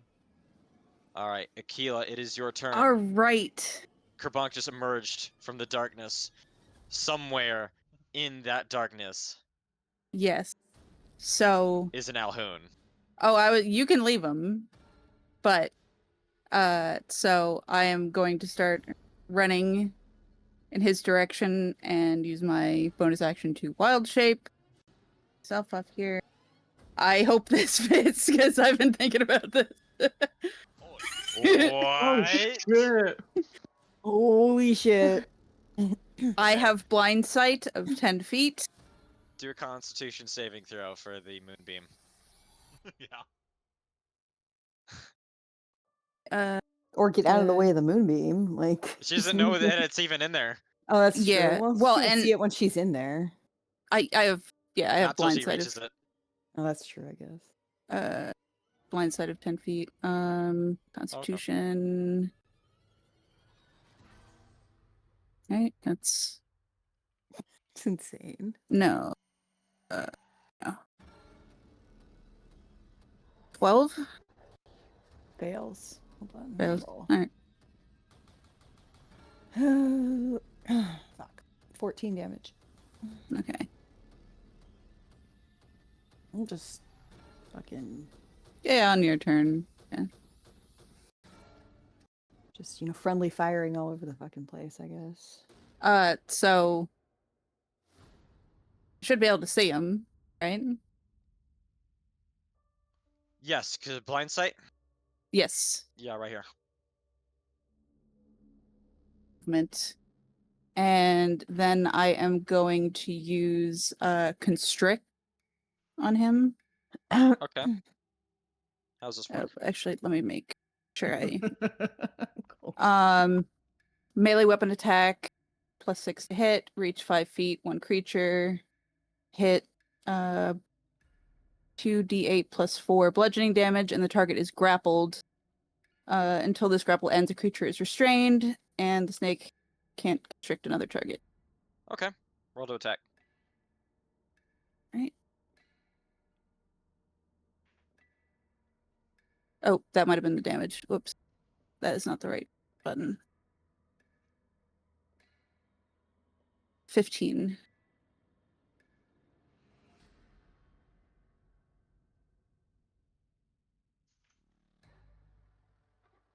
You see, I'm trying to figure out exactly how this works here. Because it hits. But it doesn't. Alhoons are immune to poison, bludgeoning, piercing, and slashing from non-magical attacks. So does that mean no effects from the attack take place? Or does it mean he just doesn't take any damage from it? I mean, you would still be grappled. That's I think so too. So no damage is done. Okay, You that's hit, fine. and he is grappled. I'm useless in this fight. Let's figure this out. Oh, That's kind what of I up. was catching myself on earlier. I was like, I applied damage I shouldn't have. Yeah. Also, you... Nah, I'll save it. No, Don't worry about it. Not yet. It'd be cool. Oh, yes. You know what?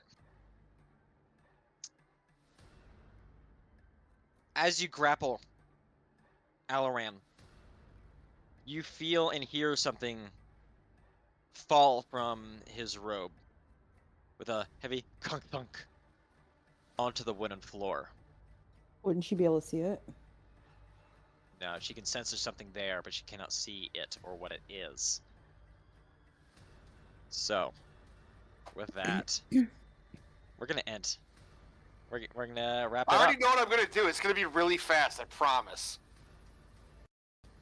Yeah, but it's gonna take 10 minutes for us to get the rolls out. No, it's not. You have It's one 30 roll. seconds. You have 30 seconds. Make it quick. Boom! Firebolt or fireball, right there, Oh my Go, god. everyone. right there. Agent Invoker. All Yep. right, we're gonna end on that. We'll do the dice rolls next time. I have to wake up at 1:45 a.m. That's a good point.